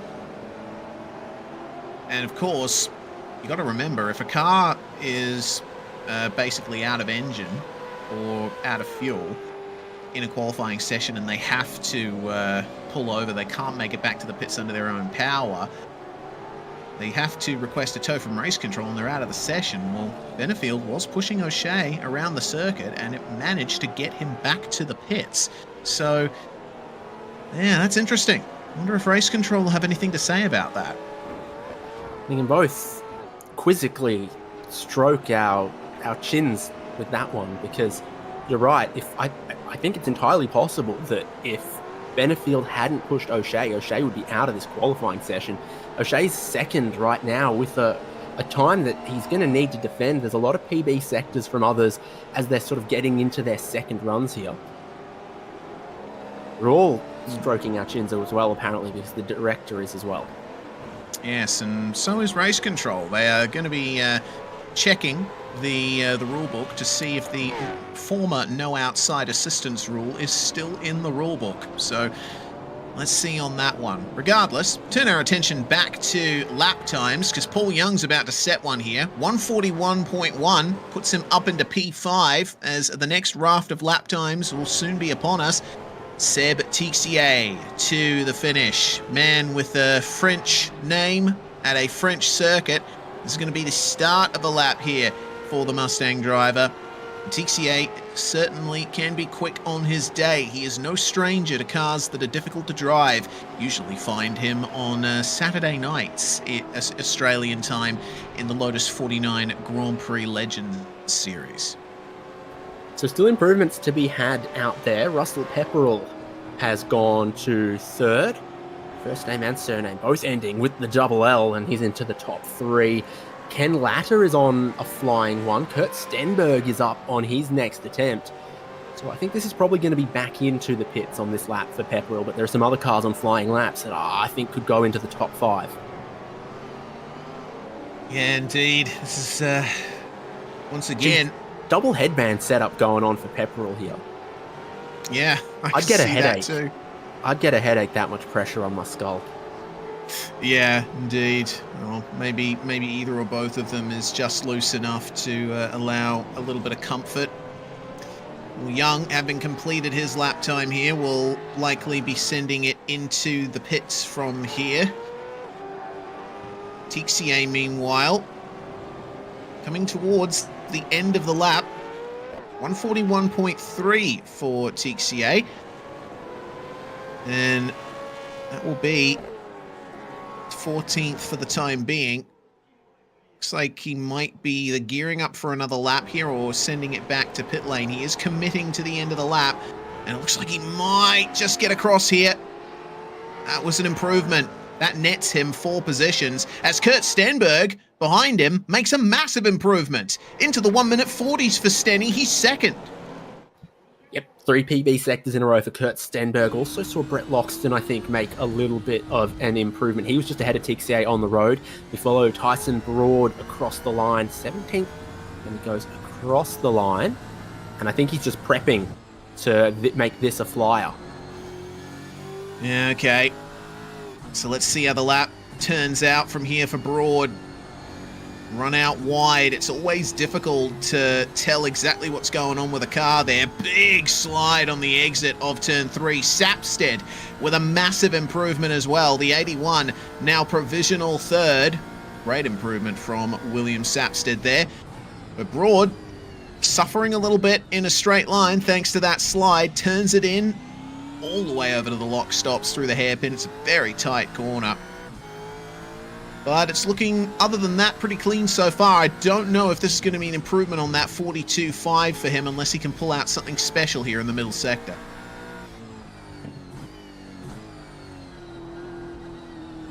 So with a look of my eyes to the sectors, he's matched his PB within a tenth through the first sector. We're in the middle sector now, which is the longest of all of them. So, and he takes 2/10 out of his PB in the middle sector there.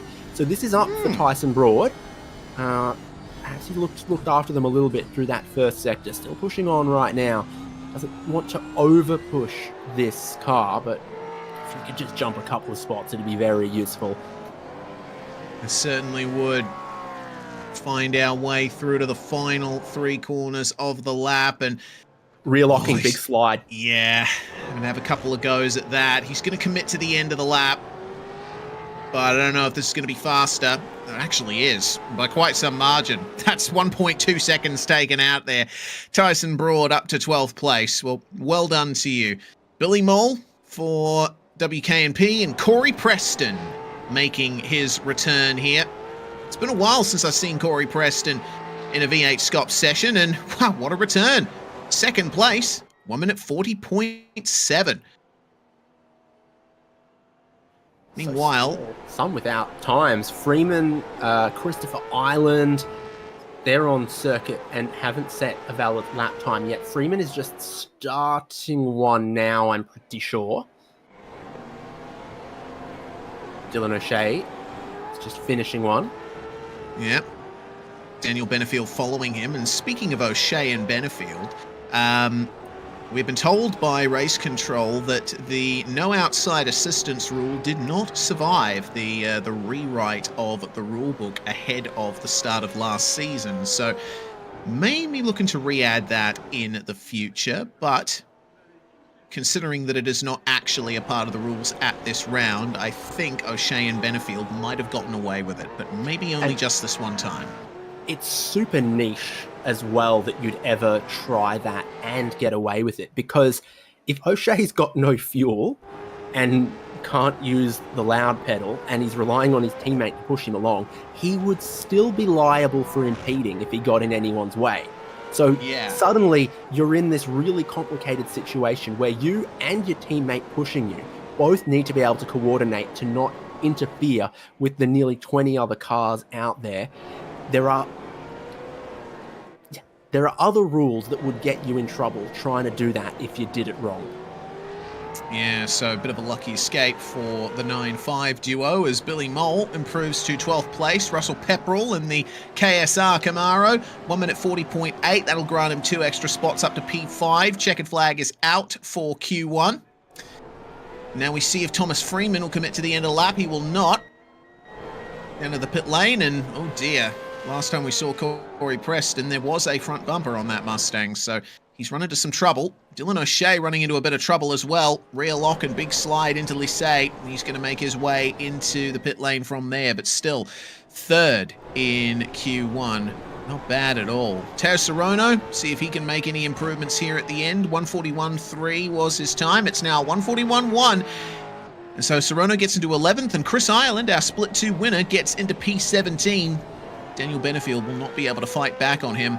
Darren Lobb, meanwhile, what a time he set at the start of the session. That has held for the entirety of this 15 minutes. We'll see if there's any improvements to be made here for car 99. He will commit to the chicane. Can he get any lower into the 1 minute 40s here?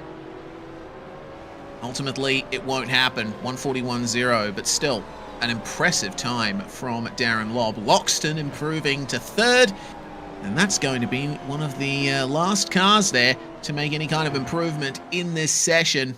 That's going to be the end of things. Here's what happened to Corey Preston, meanwhile. On the exit of Imola, catching the curb, No, that's actually at the exit of Nürburgring. Big lockup, big slide, and couldn't get it recovered. Sent it straight into the tyre barriers. Preston, an embattled driver at times in V8SCOPS. Hopefully he'll be able to make a recovery in the race still to come. It was an impressive qualifying performance from him regardless. He's going to be second in these initial provisional standings behind Darren Lobb. Loxton, O'Shea and Stenberg rounding out your top 5, with Pepperell, Sapstead, Young, Chasteauneuf and Latta rounding out your top 10. 20 drivers taking part in this session, followed up by Tara Sarono, Adam Hughes and Billy Mole. And 7 tenths behind, Angus Lawford in the very brightly coloured, distinctive Project 36 Camaro. Sebastian TCA in 15th place, with Tyson Broad, Chris Ireland, Jamie Dyke and Daniel Benefield rounding out the 19 cars that set times in that initial session. Well, everyone is back in the pits, lining up at the end of pit lane as we get ready to go here for qualifying 2. And we'll just allow the safety car to make its way around for its recon lap, as it seems everyone's actually been let out. Yeah, race control called green flag. The surprising thing to me out of that first session is how long it took Split 2 winner Chris Ireland to set a valid lap time. It was after the checkered flag was already flying at his very, very last opportunity before he had a legal lap, and it put him in 17th. And you wonder if he'd got a banker in earlier, if he'd be able to push harder or maybe qualify a little higher up in that segment. So we move to the next group of cars, and a few of them are sort of tippy-toeing on this outlap. Yes, the start of Q2 a bit earlier than usual in this round because it is a multi-race session. It's a heat race server, and so there's a hard cut to the end of the qualifying session. So if you're out on a lap and the clock hits 0 in sim, you're just going to be booted off. You won't get an opportunity to finish your lap. So they let them out early in servers like this, for formats like this round. So we are going to be getting a absolute bumper qualifying session here. It was a good recon lap by the safety car, done quickly. Flash Graphics, the new livery designer for the safety car for 2025. And it is a lovely looking car indeed. We'll focus for the moment though on our lovely looking field as they find their way down to Lycée to begin their laps. There we are, there's the safety car. Lovely looking livery from Flash Graphics. There'll be no missing that BMW M2 when it's out on track. If it's out on track, that's another big question. Of course, we've seen it between the sessions here in qualifying. Bit of a car park in that final sector as they all try to give themselves about, 8 tenths of a second to a second of space between each other to start their flying laps. And still not perfect separation between everyone. There's a real land rush out of the lane to begin this session. Here comes Sam Blacklock in the Sam Blacklock Media emblazoned 215 Mustang. Need to keep an eye on what the lap times were like in practice. Remember, Rehan Leonage was fastest, and Blacklock looks to me like 2, 4, 6, 8, 10. He was 11th in practice behind Andrew Dyson. So potential for improvement here.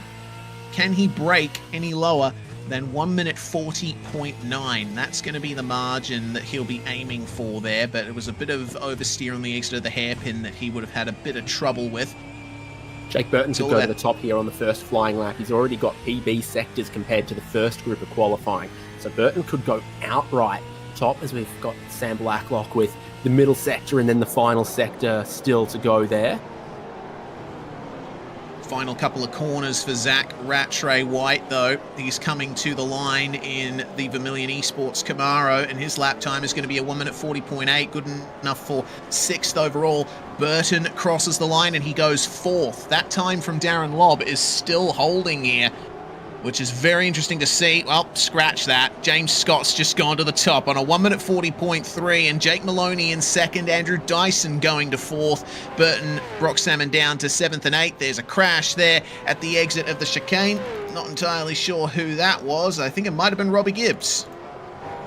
James Scott's gone to the top there with an incredible final sector. He wasn't outright best first, outright best middle, but he's taken 2/10 out of the pole time in the final sector. Yeah, that's crazy. You Scott's gotta found something special there.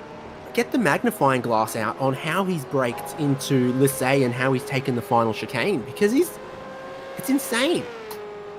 He's 2/10 of a second that he's up top by is all in the final sector. Well, here's what happened to Robbie Gibbs in the final sector. A little bit of a wiggle, and then the curb didn't help matters. Well, that was Tony 2/10. Hawk's pro skater. 2/10 in the final sector. Certainly was. Rehan Leonage, meanwhile, trying to take everything out of the curbs here through the Nürburgring chicane. Down into turn 9. Yeah, looking at that 2/10 gain there for James Scott in just the final sector alone makes me remember a lot of what I saw from he and his teammates last season when they were driving for Lobs Esports. Their cars always seemed crazy stable on acceleration. I don't know what they were doing to those cars setup-wise, but whatever they did, it basically made them drive on rails coming out of the corners. And I think that's super important at a track like this, especially with the configuration of those final few corners here. So almost everyone's heading into pit lane, and it's going to include Rehan Leonage. The only couple of drivers on different programs is, I think, Jordan Ross is on a flying one right now. How about he's not? Well, someone's staying. A couple of guys are staying out there. Yeah, I think one of them might have been Emily Jones. I think Yes. Jones got balked on her first flying lap, and she pitted after the first flying lap. She was one of the drivers who didn't find spacing in the land rush out lap and aborted the first flying lap, and now finds herself one lap off cycle with everyone else. So this is a flying lap for Jones, surrounded by cars on their out lap. and it looks like Ryan Campbell is also on a lap there. Get the headlight flashes on, behind her. Emily. Get the headlight flashes going. Yeah, for sure. Emily needs to get the opportunity here to do a lap. Brock-Salmon of TTR, a team that Jones has been very solidly affiliated with, makes his way out of the way, and everyone pulling over to allow Jones through. This is the view that she'll be seeing coming through these corners. It's rather difficult to try and pick a line here and let people by, but Andrew Dyson did a good job of that. Jones turning in nice and early, but there's a bit of a slide there through the middle of the hairpin for Emery. She's struggling with that rear end coming out of the corners here, but crucially, she's managed to get through the worst of the traffic, which is a blessing, I suppose. Wait and see if she can hook the end of this lap up. The problem is still that she is off cycle, so she's going to have to pull out and go slow, let everyone else by on the next lap. Now she's going to be the one having to let people by as everyone else behind her starts their next hot lap. I think the way the tyre preparation works, though, you can push harder on your in-lap than you can on your out-lap. Your out-lap, you're sort of trying to keep the pressures and the temperatures low once you've prepared them, whereas you take your flying lap here, you're going full chat. I think on your in-lap, you can push, and you might even want to push on your in-lap to get to the pit lane sooner, to get onto your next flying lap sooner. I think the out-lap is tippy-toe, and the in-lap can still be full beans. Yes, well, it looks like Emily Jones is not slowing down there on her in-lap. Riding on board with Robbie Gibbs on his next hot lap here. Gibbs now one of only two drivers, including Troy Stone Street and Thomas Freeman, actually, who have not set lap times in this session. Freeman was a part of Q1, so he won't be making any appearances out on track. We're just waiting on Robbie and Troy to make their way through. As I'm hearing news from you, David, Zach Rattray White going purple. Maybe we have a challenger for provisional pole. Yeah, and Zach Rattray White has a personal best final sector that actually matches James Scott's as well. So he's got that final sector going well. If he can complete a lap and put all of the sectors together, a lot of the drivers are going quicker though on this second flying lap. We've seen you don't want to throw away your first lap in this qualifying session. You want to keep it tidy enough the first time around. So now it can go all out here. Rattray White then had a purple middle sector that was taken away by Jake Burton. You're going to see the timing column shift drastically over the next minute. Certainly are. Jake O'Reilly puts a lap in and goes all the way up to P9. That's a great performance there from the 222. Rattray White, meanwhile, coming to the end of the final sector. Is it going to be enough to get him into the top 3? It is. It's going to be second place for Zach Rattray White. Only 0.04 of a second off James Scott. That's significant there. And Andrew Dyson puts it a DPR car in the top 3. Maloney and Madison down 4th and 5th. So Trans-Tasman is right there with them as well, with Maloney down and Burton running out your top 6. Leonage in 7th place. Replay here of Robbie Gibbs. Little lock up there at Lycée, and oh no, that was just a bit too far beyond the curb there. Had a Mustang behind him. The lap did count, but ultimately a bit too far offline, not on the grippy tarmac. It was Ewan Baker behind him there in the Synergy Sim Racing Mustang. 23rd place for him. See if he can make any improvements in the next 6 minutes and 45 seconds. Critically for that lap from Zach Rattray White that put him second on the board, he was 1.5 tenths slower than James Scott through the final sector. If anyone could put together a James Scott spec final sector, you're going to be starting on the front row. At the moment, it's only James Scott. So a 31.375 in the final sector. Everyone else is doing 31.5s. James Scott's got 1.5 tenths somewhere in that final sector. He's just sitting on pit lane. Yeah, I mean, I would be too. You know, if I've just put in a lap like that, I've expended a lot of energy doing that. Take a rest, reset, get into Zen mode, jump back out on track and do it again. He's got a black flag. What's the black flag for? Why hasn't it cleared? And why is he not going back out there? That's it's interesting there for Seb Tixier. Black flag's cleared. Oh, okay. For James Scott's Dice, gone out. For James Scott, yes, okay. Yeah, I think from what I can see, or from my experience at least, when a black flag is applied to you in the sim and you go back to the garage, that black flag stays assigned to your car until you get back in it to go back out. So I don't think there's much to worry about there concerning James Scott. Can we see his final sector on his flying lap though? Because I don't know what he's done, but in a field where 1/10 of a second means 8 positions, he's got 1.5 tenths in 2 corners on absolutely everybody. Yeah, it would be interesting to see a replay of the final sector of his current fastest lap, to see just how he managed to do it. I mean, even on the outlap, you can see that that car is about as perfectly set up as a Gen 3 supercar in iRacing can be. Just in the attitude of the car, whether it's going slow here on an outlap or if it's at speed, you just get the feeling that James Scott is in complete control of his virtual machine.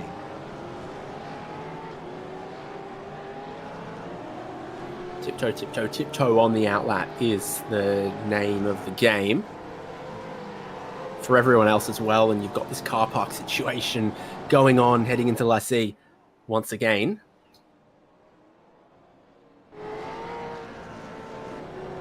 This is where he gained his time, and to P12 for Emily Jones. 1 minute 40.7 now as James Scott comes around to start another lap. And did you notice how smooth the Chiefs car was? over those curbs at the final corner. Most other cars that I see, there's a little bit of bouncing as they come off those curbs back onto the racetrack, but the Chiefs car has its dampers set up so well that it's just up and down. For Australian, mate, they're shocks. Rattray White, another purple first sector. I noticed James Scott doesn't go as wide between 2 and 3. This is still potentially improving for James Scott as well. Whoever's in the background there is not going to be improving, but I think if James Scott can go even quicker on this lap, it's going to be one to watch. Again, he does look like he just eats the curbs and then sits down and asks for more. Keep an eye on Zach Rattray White as well, who's also on a hot lap. He's making his way out of the complex just ahead of James Scott here into Imola. Bang your way over the curb, then take as much out of the left-hander as you can, bring it back around to the left, and try your best to nail the apex and get the car straightened up for the exit of Chateau d'Eau. And a bit of time lost in Sector 2 for Rattray White. Now here is the third and final sector. Compare the both of them here. Rattray White, barely any hint of oversteer, lots of curb usage. James Scott just grabbing the curb there. 1 minute 40.2 for Zach Rattray White, and for James Scott, it is a 140.21. Oh, this is a tight battle between these two for the top spot. Scott goes even faster in the final sector. And you saw, it wasn't just that final chicane, but like I say before it, he eats a whole bunch of curb in that tight corner. Then the car sits down and he jumps on the throttle. So yeah, it's the only sector that you've really got to worry about jumping the curbs so much. And clearly his car's really, really strong there. Zach Rattray White's giving him great fight. So Rattray White we saw was quicker through the high speed stuff of the first sector, but just cannot touch what James Scott can do, putting a whole lap together and putting it together in that final sector as well. This is a separate incident for Robbie Gibbs. At the same corner, I mean, you see that the dampers are working reasonably in that car, but not quite enough to stop the tyres from getting overloaded. Jake Maloney's come together with someone in the Adelaide hairpin. Oh, okay. Driver in P4, and he's escaped out of the pits. It was a car trying to let people by. It looks like it might have been Jordan Ross. Yeah, unfortunately, contact between the two of them here. So you see Ross letting by the ERT machine and coming into the corner here. Maloney, I think, on a hot lap and lots of apex speed. Jay Ross, unfortunately, couldn't have done much to avoid that incident other than just stay out of the way a bit more. He managed to continue on, but Maloney, escaping back to the pits, will not take further part in this session. Madison Down takes a purple first sector. He's about to finish this lap out. That could send him way up the order. Rain Campbell, meanwhile, up to 24th for Blackout OPR, and down 1 minute 40.4. It's not going to be a change for him. Only 100th off his fastest lap. Yeah, missed it in the final sector. So started really well and then just didn't bring the final sector together. Well, just like that, I completely forgot about the hard cut to the end of the session. That's the checkered flag. And that is qualifying over. Man, what a session. Very exciting between James Scott and Zach Rattray White. But remember, it's a top 10 invert for the start of race 1. That means Kobe Jones, with the late improvement up to 10th spot, has got pole position for this first race of the night. He will share that front row with Sam Blacklock in the 215. Got to capitalize on that. Darren Lobb, what a time he set in the first qualifying session. He is going to start third place alongside Rehan Leonage. Jake Burton and Madison Down will start 5th and 6th. Your fourth row of the grid being Jake Maloney and Andrew Dyson. And then it's the duo that dueled for provisional fastest time, Zach Rattray White and James Scott, rounding out your top 10. Yes, indeed it is. And after that top 10, it's just as they qualified, Jordan Ross 11th, Corey Preston 12th, and then Brett Loxton and Emily Jones 13th and 14th. You've got Brock Salmon and Jacob O'Reilly on the next row. Ewan Baker and Dylan O'Shea. O'Shea, one of the drivers, moving up from split 2 with the podium there. And then Kurt Stenberg and Russell Pepperell is the top half of this field. William Sapstead starting 21st alongside Phase 4's Paul Young. James Chastaneuf also graduating up from Split 2, starts 23rd alongside Rain Campbell for OPR. Kenneth Latta starting in 25th place alongside Teo Sorono for Vermilion Esports. Adam Hughes starting in 27th place alongside Billy Mole for WK&P. Then we find ourselves to Angus Lawford and Seb Tixier to round out the top 30. Behind them, it's Tyson Broad and Chris Ireland, our Split 2 winner, starting 32nd place. Robbie Gibbs starting 33rd, was not able to get a time down, having trouble at the final chicane, starting alongside Troy Stonestreet. Daniel Benefield sharing that 18th row with Jamie Dyke, and Thomas Freeman will start dead last on position number 37.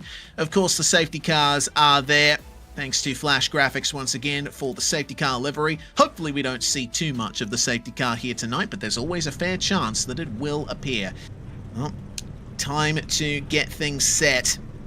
Kobe Jones with one of his best V8SCOPS starts to date here. Remember, it is an 18-lap sprint for this initial race and a reverse top 10 from qualifying. So the fastest drivers in that session we just saw will be starting from the back end of the top 10. They're going to have to try and fight their way through. Kobe Jones, qualifying time 140.6.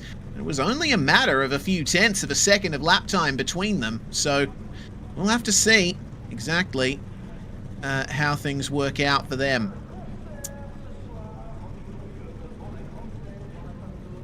All right, we're getting ready for the grid timer to jump down here.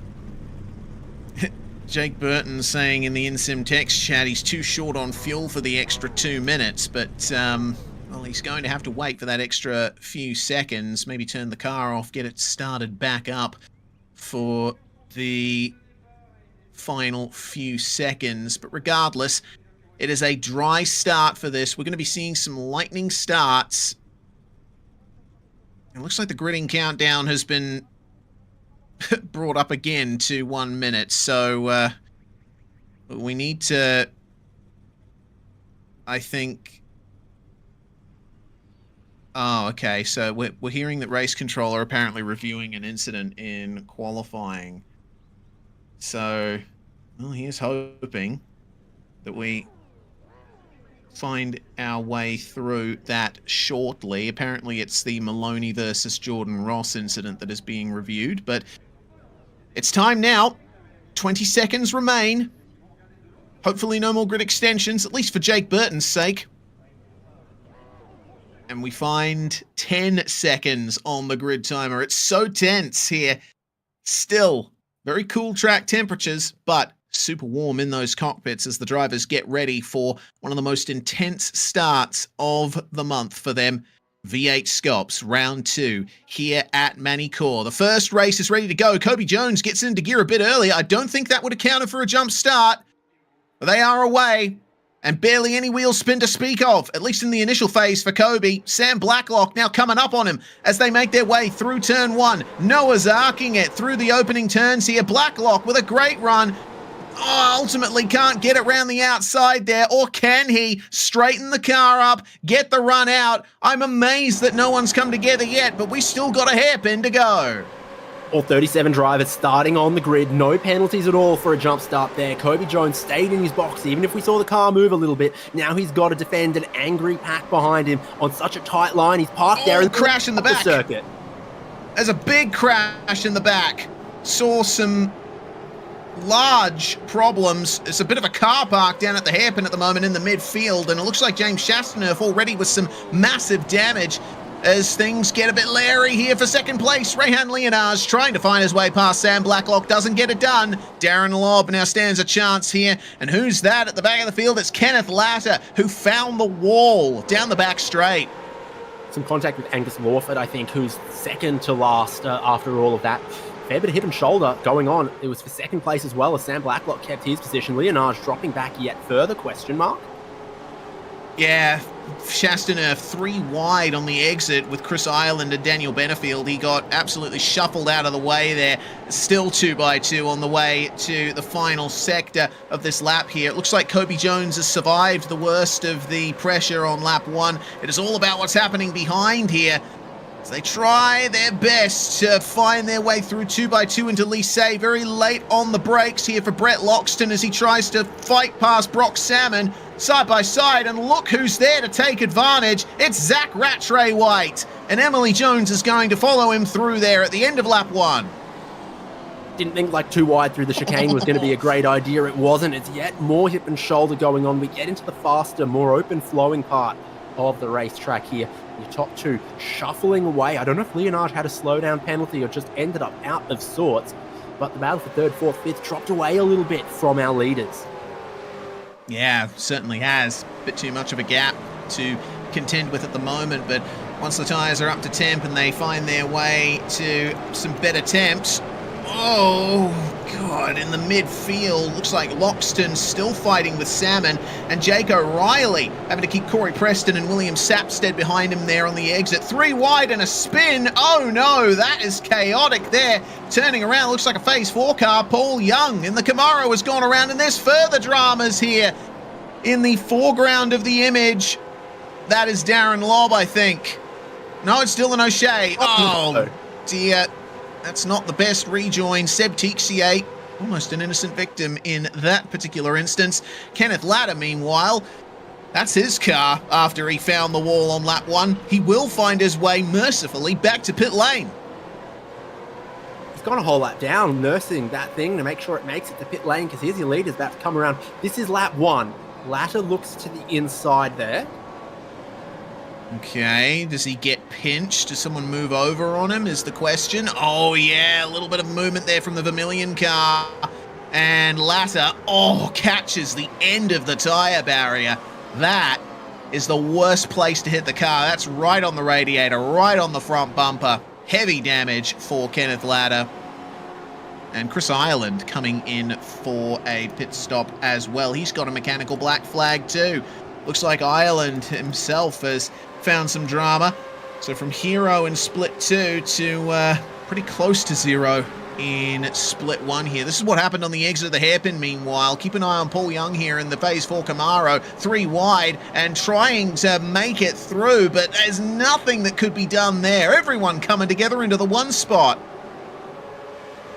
It looks like Ireland was the one that was sent airborne there. That's where he got his mechanical black flag going into Young. Yeah, wheels interlocked, send him airborne, and you think that'll do a bit of suspension damage as well when you catch them like that. Black flag out for Darren Lobb there in 9. Madison. Yeah, and Madison down, also going super wide at the hairpin there, just ahead of this pack. Seems like Down might have gotten a slowdown potentially, coming through Nürburgring. And if there was a black flag, he has now cleared it. Either that or it was just out braking himself. This has turned out to be a super chaotic start. Just behind him, Jordan Ross moving through on Zach Rattray White. And it looks like an iRacing black flag for Seb Tixier as well. He has called in the rejoin from Dylan O'Shea to race control, so that's going to be one of potentially many incidents that race control will now be reviewing in this very short, very sharp sprint race to start things off. That is big understeer for Andrew Dyson. Actually, it looks like having to make way there for, is that James Scott ahead of him? I think it is. And, there's no grip on the front end there for Andrew Dyson. What's going on here? Picked up some damage. It doesn't look in a good way. Yeah, I mean, you finally got your bit wish. Of crumple. The 999 in 9th, but not how he'd want to do it.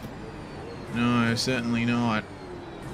Well, I mean, from the outside, the car looks fine, but maybe there's some internal damage that Dyson is dealing with. Either that or he's just way off rhythm and people are just pouncing on him at every corner. Behind him, Darren Lobb side by side with Jordan Ross, and Jay Ross will make the move at Nürburgring. Just behind them, Zach Rattray White sees the door open. Up the inside into the hairpin. Clean move and opportunistic, to be sure. what we like to see.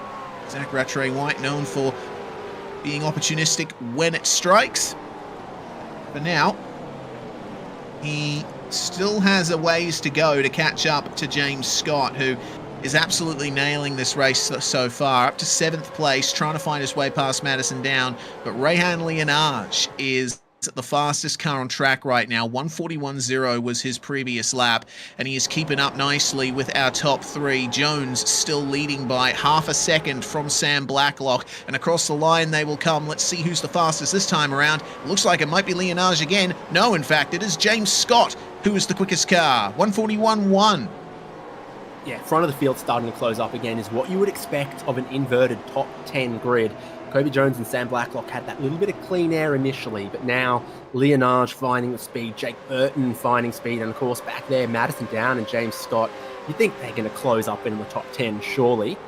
Dyson drops back a couple of spots, some others drop back some spots, and Darren Lobb came through the pit lane to serve his drive-through penalty, wherever it was that he picked that one up. Perhaps cutting a corner or not giving up a slowdown in time, which can be so difficult to do inside of the first 2 laps of a race. If you get a slowdown early, yikes.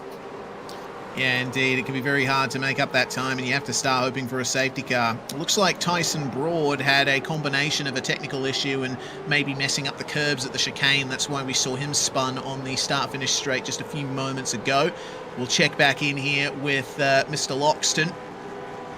Seems like a replay. Could be some drama here. Oh, that's a big dive there at the hairpin. Does he pull it up? Oh, that was very close. Who did he almost clean up there?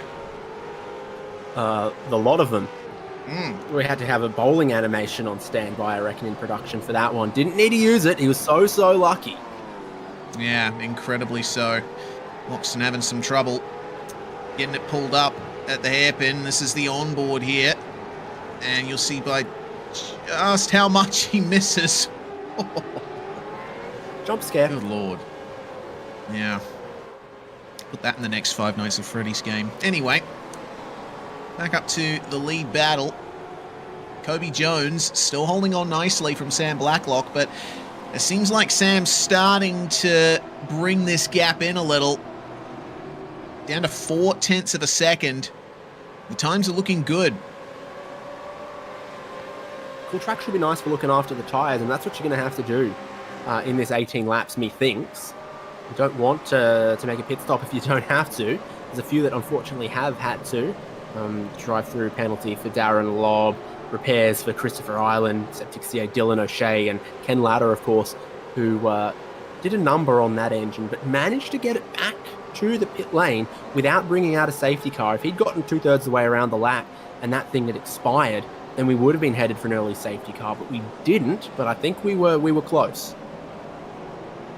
Yeah, certainly was more than a few occasions where elsewhere, in other times, in other places, some alternate universe could have turned into something dramatic enough to put a few cars out of contention completely. But we still have the majority of our cars still running. O'Shea and Latter, of course, have found their way into the pit lane, and they have not come out yet. Both of them in there in excess of 6 minutes.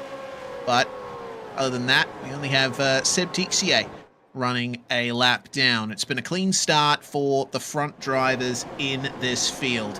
And towards the end of the lap here, we'll see again who has the advantage. 1:42.0 from Kobe Jones, and it's a 1:41.9 for everyone behind him, up to Madison Down, who goes 1:41.4.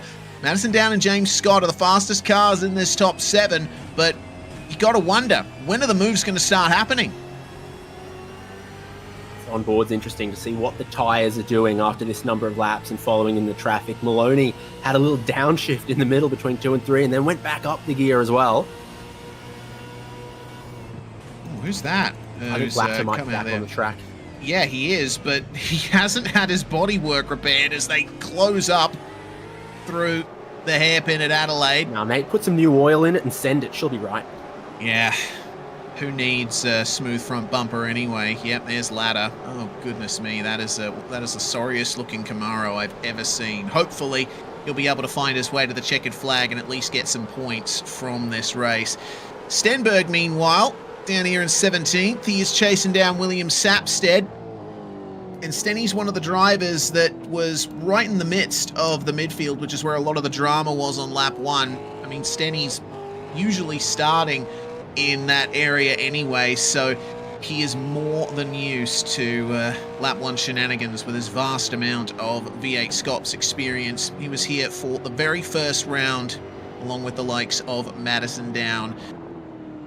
But You can tell the pressure, because the higher the pressure, the closer he gets to his monitors. In qualifying, he was 50 mil further back, but he's made that setup adjustment with the cockpit spacer and brought it forward for the high pressure racing conditions.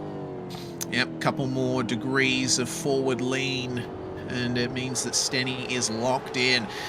We'll see if he can get the exit right from the chicane. Sapstead getting a bit more momentum on him, but Stenny's close enough to get some slipstream if he nails the exit of Estoril.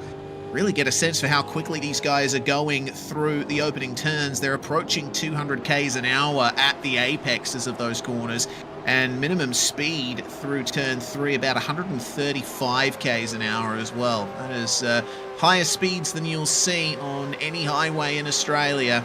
It used to be that there were no speed limits in the Northern Territory, but I believe that's changed now. Regardless, Stenny trying to find his way past Sapstead, gains a little in the braking zone, but not enough to get the move done.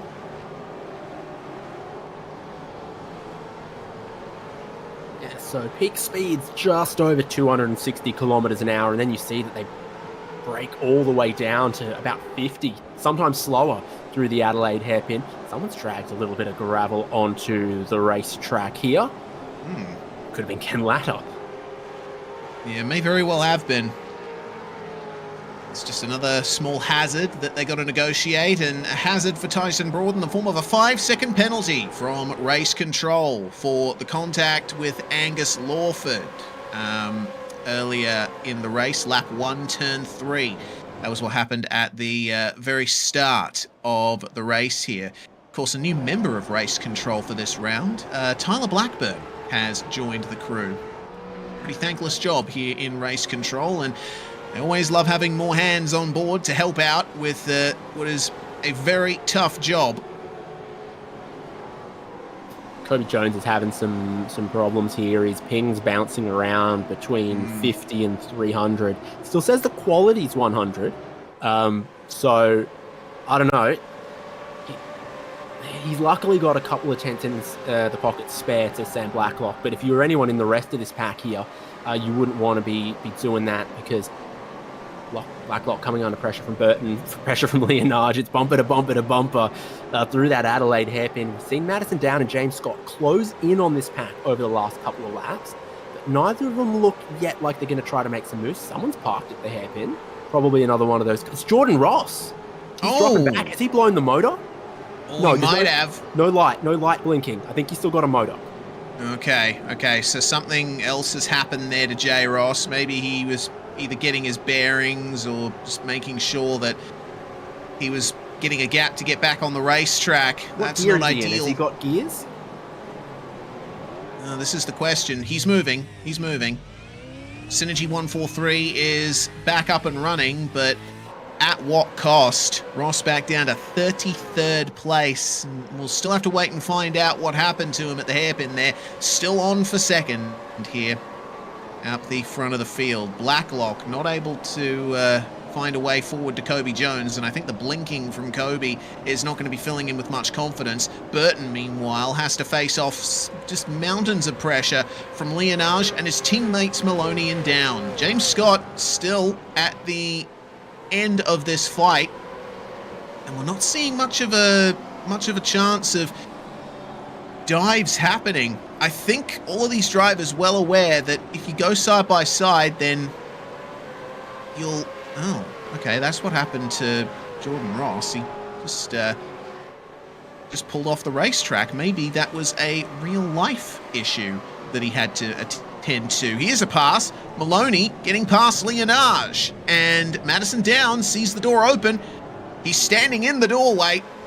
Leonage just eases the door shut, and the champion will have to find another way through.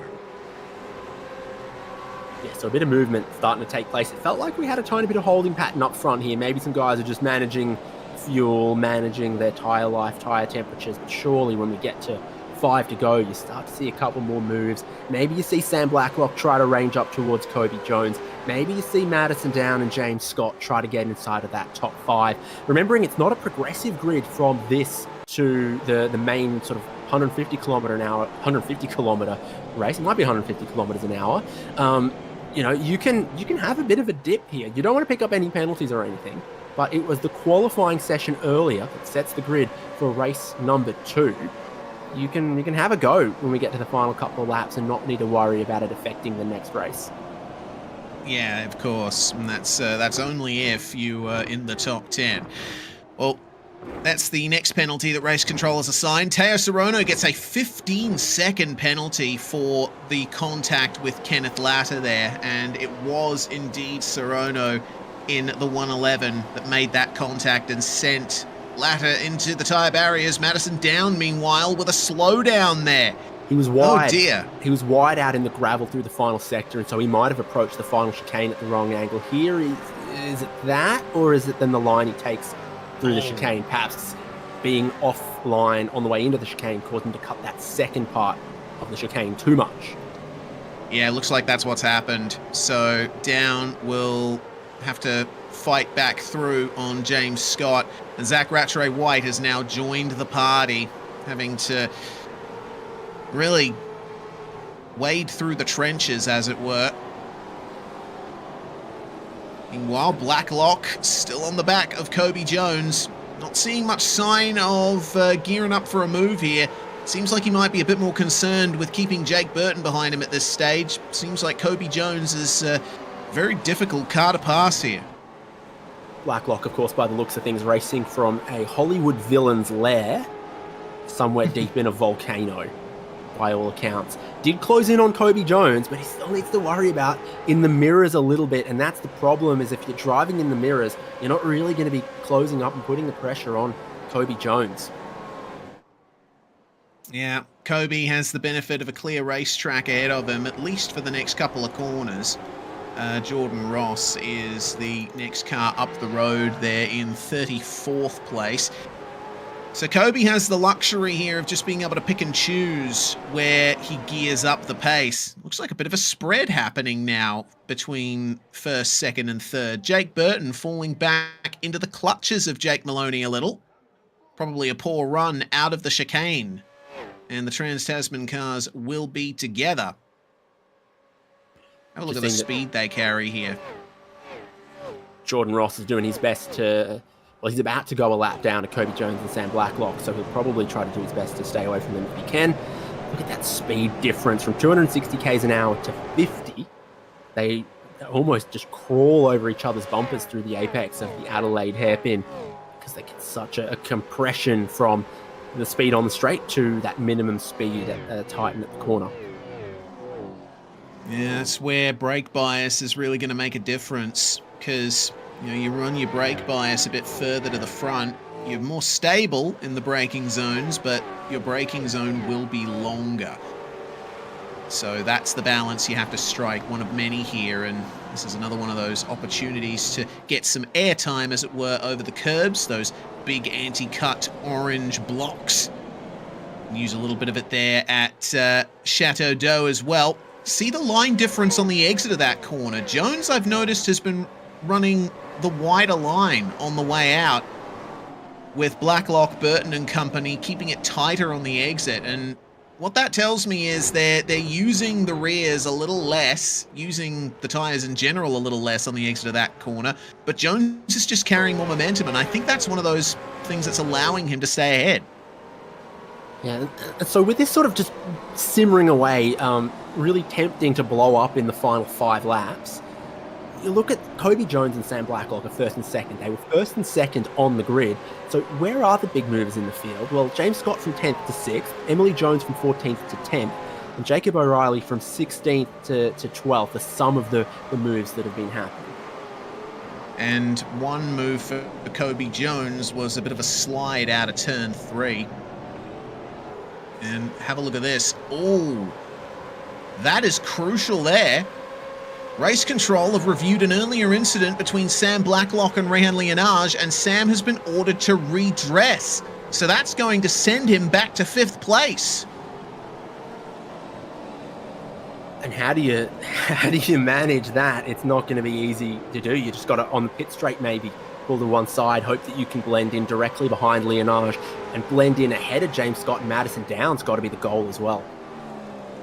Yeah, it's going to be disastrous for Sam Blacklock. He's been driving such a strong race up to this point, but Race Control deciding that this was worth a redress. It was on lap 1, side by side, and Lienage and Blacklock side by side on the way into Nürburgring, and, well, I don't know. That's that's a tough one to judge if a driver reports it, because from Blacklock's perspective, you could argue, well, he had the inside line for the chicane, and he was going to wash out into Lienage anyway.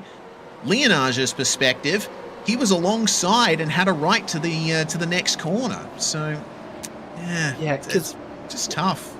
What you got is Blacklock with the inside line and the nose ahead, but he's not half a car length ahead, 3/4 of a car length ahead. He's Lienage's sort of driver's door is at his nose. Here goes the redress. Yeah, Blacklock's trying his best to get it done here. Oh, this is not working out well. You've got to channel your best Cam Waters right here, and it's not going to be easy. Yeah, Blacklock needs to let him go here, and he will. At the very same corner that the incident that triggered the penalty happened some laps ago, and he's immediately back on the attack. Blacklock trying to get the nose in. Oh no, that's going to work things out even worse now. Spins Rehan Lienage. James Scott gets involved. Zach Rattray White gets involved. Andrew Dyson goes through. Emily Jones goes through. Oh, that is just, oh no, it's gotten even worse. That looks like Ewan Baker that's made contact with James Scott there. What a disaster. Oh my word. That's what we thought might explode inside of the final laps, but it's because of the redress has caused that. I don't know, but that's a bit something. Yeah. I mean, you could tell that it was a bit of a bee in the bonnet situation there for Sam Blacklock, and I mean, fair enough too. I mean, this is touring car racing. There's going to be a bit of contact, and you need to allow for that, but it seems like Rehan Lienage wasn't quite prepared for that level of aggression, and then threw the hairpin, spun around, and that just involved a ton of race victory contending drivers. Now it's down to Kobe Jones versus Jake Burton over the last 3.5 laps of this race. So here's the redressed there. At that point for me, it's completely redressed. He has a look down the inside. He gets a bit of nose in there. And then Lienage is wide and Blacklock gets his nose back underneath. So it's not like he 3/4 redressed it, kept a nose in and then tried to turn Lienage. For me, they go through the chicane. It's completely redressed. Yeah. And then he gets his nose down the inside to try to stick a move there and Lienage pops it wide. Yeah. I think that's the main problem is that Lienage went a bit deep into the corner and he couldn't quite get it eased into the apex as quickly as Blacklock could. And so a miscommunication maybe between the drivers, Blacklock wanting to try and keep his nose in it. He had so much pressure from behind. He wanted to try and lose as little time as he could from that redress. Such a complex incident, and one that I think will be talked about for some time to come. Look at the traction Burton's got as Kobe Jones is starting to slide around a little bit. So if Burton's been saving his tyres this whole time, he's going to go for the race lead. Oh, easy. Oh, he makes contact. And Kobe Jones, oh, there we go. Burton immediately redressing the position there. He recognises from the earlier redress order on Sam Blacklock that Race Control looking very hard at that sort of thing. Meanwhile, 9.5 car, I believe this might be Benefield. And that's contact with the number 95 car of Adam Hughes. And they both get sent off. So much activity here on the racetrack. But yeah, you could see that Burton, he tried to have that lunge. He realized that contact was made and he knew that if he got the position from that, Kobe would be immediately on the blower to race control. So better to pull back. He knows that he has the pace advantage, and he can certainly get it done. Just needs to wait a little bit longer for it. Burton looks at the gap back to third place and goes, do you know what? I fancy standing on the podium today, and just decides this came from quite a while back and maybe washed a tiny bit wide and just decided, no, second place is good. I've got the space to just back off and slot in behind, and he still thinks he's got a lot more pace than Kobe Jones. That's evident, and I think it's backed as well with a couple of laps remaining. He'll get another bite at this, and he might pull it off the next time because he looks like he's solid on the brakes, and he looks like he's got heaps more traction out of the slow stuff as well. Yeah, I mean, look at how much he rounds Kobe Jones up on the way into the corners here. He loses out on exit. Jones still taking that wide line out of Chateau d'Eau that he has the whole race long. Burton just needs to make this pass clean, and it will be a well-deserved victory from Burton, I believe. Big slide for Jones on the exit of the chicane, and Burton is on the headlight flash at every opportunity now. He wants to try and unsettle Kobe, but Mr. Jones is no stranger to being up or near the front in V8 SCOPS. He's certainly got plenty of experience on his hands. Incident between the 034 and the 427. That's from lap 1. No further action. Okay. Well, at the very least, we know how that's worked out. But Burton is closer. This is what we should be focusing on now. Kobe Jones going defensive into the hairpin. Who gets the best run out? Jones locks up the rears and goes wide, and Burton is through. Great work from Jake Burton. Forces Kobe Jones to cover early. Burton's on the gripped up side of the racetrack. Kobe Jones locks up those rears, slides past the apex. Jake Burton goes underneath, does it cleanly, and goes through into the race lead. That's why he redressed earlier, because he knew he could do it fair and square. And this is on board rear locking as he goes down into first. We've seen most people stay in second there. Yeah. Oh man, maybe he's ruining that decision to go down into first gear. I mean, I understand wanting to go into first because you're taking the title line into the corner and you want that rotation. If you stay in second gear, you just don't get that rotation. This is how Jake Burton got it done. No contact made. It was just simply Kobe Jones going a bit deep, and Burton had to turn in a bit later than he wanted. But hey, that is racing, and that was good racing. Yeah, that was good. So who else has snuck up a whole bunch of positions amongst all of this? Well, Zach Rattray White, I think, managed to come through and grab a couple of spots. Emily Jones into 7th. We're about to start the final lap. And drama coming through Chateau d'Eau as we start that final lap. It looks like Kurt Stenberg and Corey Preston, who have been no strangers to each other in years past, have come together at Chateau d'Eau, and it seems Preston overshot the corner there and wiped out Stenberg, as it were. Unfortunately, bit of a lock-up here as Preston tried to find his way past William Sapstead. That was just too deep. He wasn't making the corner.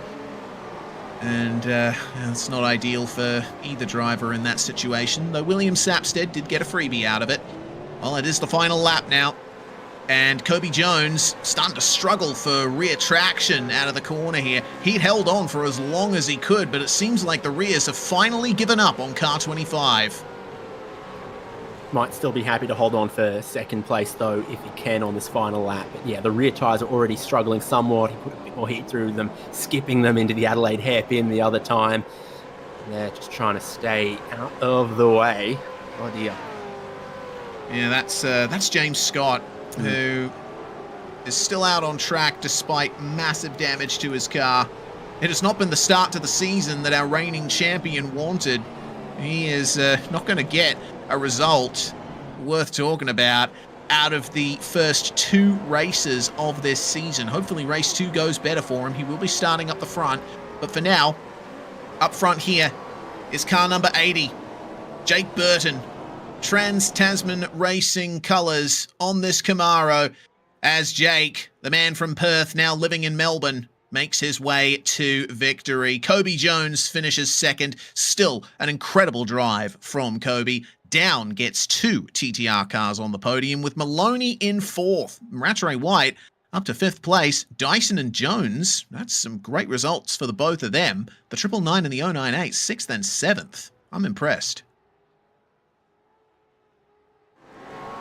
the field streaming over there, but great result from Jake Burton. Patient in the early part of the race when we had that sort of 8-car pack. He sat patiently there. It all went off around him. He found himself in second place, and then he found himself in a great position to attack Kobe Jones for the race win. First time didn't work out.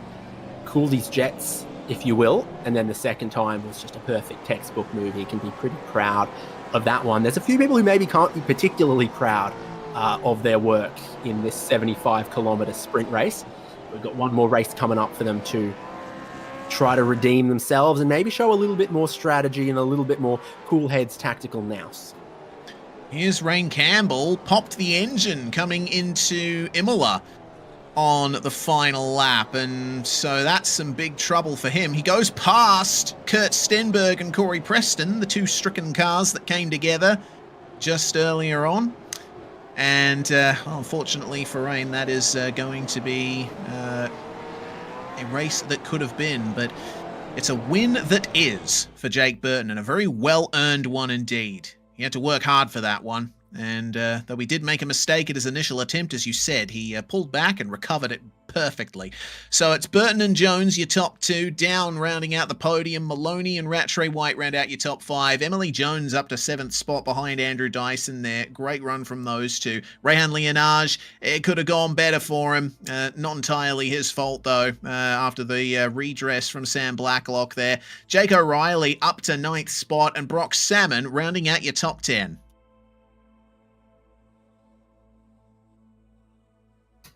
Well, William Sapstead, Sam Blacklock ends up back in 12th, ahead of Tao Sorono, Russell Pepperell, Daniel Benefield, Robbie Gibbs, Kurt Stenberg in 17th, and then Adam Hughes, Brett Loxton, Billy Mole as the 20th. Yeah, Chastaneuf finishing in 21st place. Troy Stone Street ahead of Thomas Freeman there, with Jamie Dyke up in the next position, top 25, rounded out by Angus Lawford. Not a bad spot there for him. With Paul Young down positions, same for Ewan Baker and Corey Preston. Darren Lobb, who started in 3rd place, ultimately 29th. It was a horrific opening to the race for him. Tyson Broad rounding out your top 30. And then Chris Ireland making up one position there. Mechanical black flag at the start for him. Jordan Ross, with multiple problems over the course of that race, had to finish 32nd, but still on the lead lap. Rain Campbell blowing his engine late on in the race. James Scott involved in the absolute schmozzle coming out of turn 9. Tixier, Latta, and O'Shea rounding out your field, all with some horrific damage over the course of that race. Well, we'll find our way into the next server very shortly. V8SCOPS 2025 round 2 at Magny-Cours, still only halfway done. In fact, not even halfway. We've got a full-on race yet to come here to decide who wins the round. We'll see you in a moment.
It is feature time in Tulsa. Let's go green. He's got the run, but isn't enough. It's a drag race to the finish. Culver goes from third to first in the last quarter. Experience the world's most legendary racing events with iRacing. iRacing special events allow any member to compete in full-length multiplayer races based on some of the biggest events in motorsports all year round. Compete in virtual endurance races such as the 24 Hours of Daytona, Spa 24, and the Nürburgring 24 Hours. Take on some of the toughest races on the NASCAR calendar, such as the Daytona 500 and the Coke 600. We have races from disciplines across the racing world, from the Indy 500 to the Chili Bowl, from the Bathurst 1000 to the Crandon Championship. Our endurance special events utilize iRacing's team feature, where members can sign up and race together on their own team, swapping drivers throughout the race. Other events use iRacing Super Sessions, where you're not only racing against those on track, but against everyone taking part. As every race progresses, watch and feel the track change, with progressive time of day, dynamic weather and rain, and dynamic track debris and surface changes. Take on your favorite discipline, or try a brand new racing challenge with our biggest races of the year, the iRacing Special Events. Learn more at iracing.com/special-events.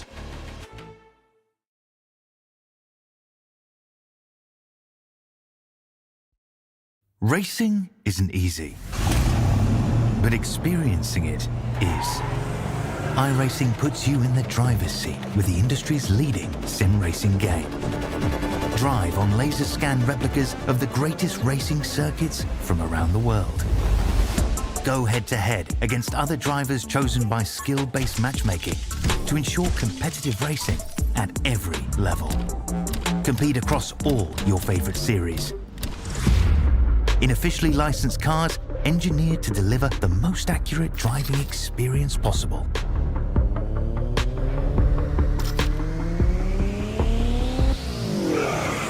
Join a race or host your own with players from across the globe.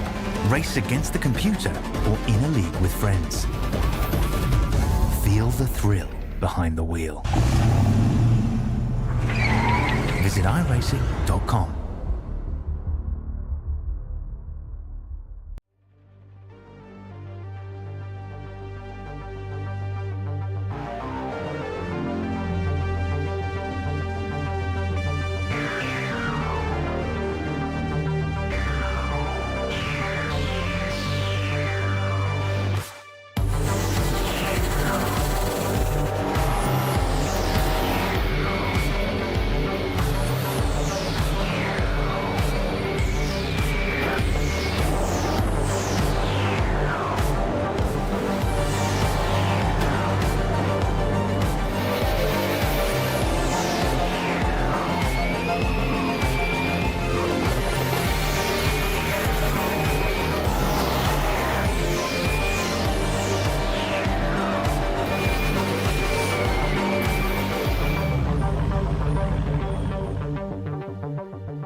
Well, here we go then, the final stage of this night's racing. We are a third of the way through the total kilometers for Split 1 here in round 2 of V8SCOPS at Magny-Cours.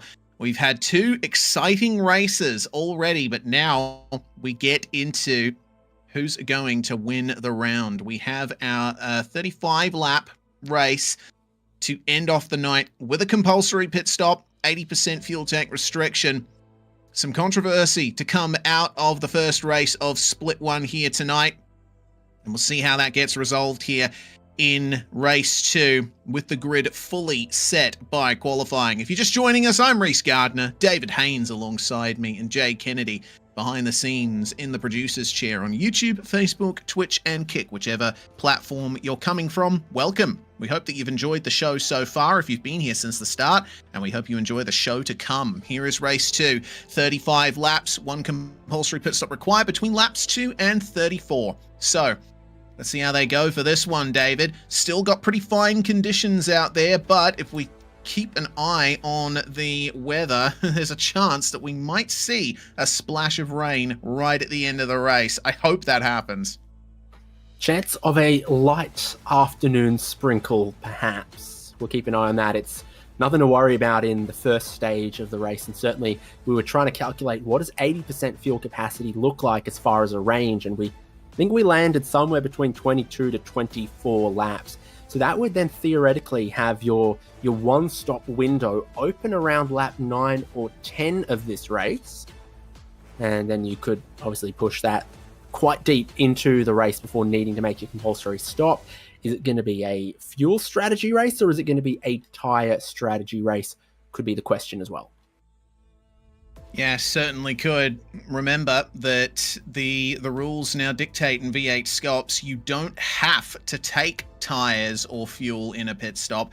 You can just stop, get up on the jacks, and away you go. But with the restrictions, definitely going to be fuel taken. Tyres, I reckon, will likely be taken as well in the dry. The slicks are really put through it around here. A lot of high-load corners around Magny-Cours.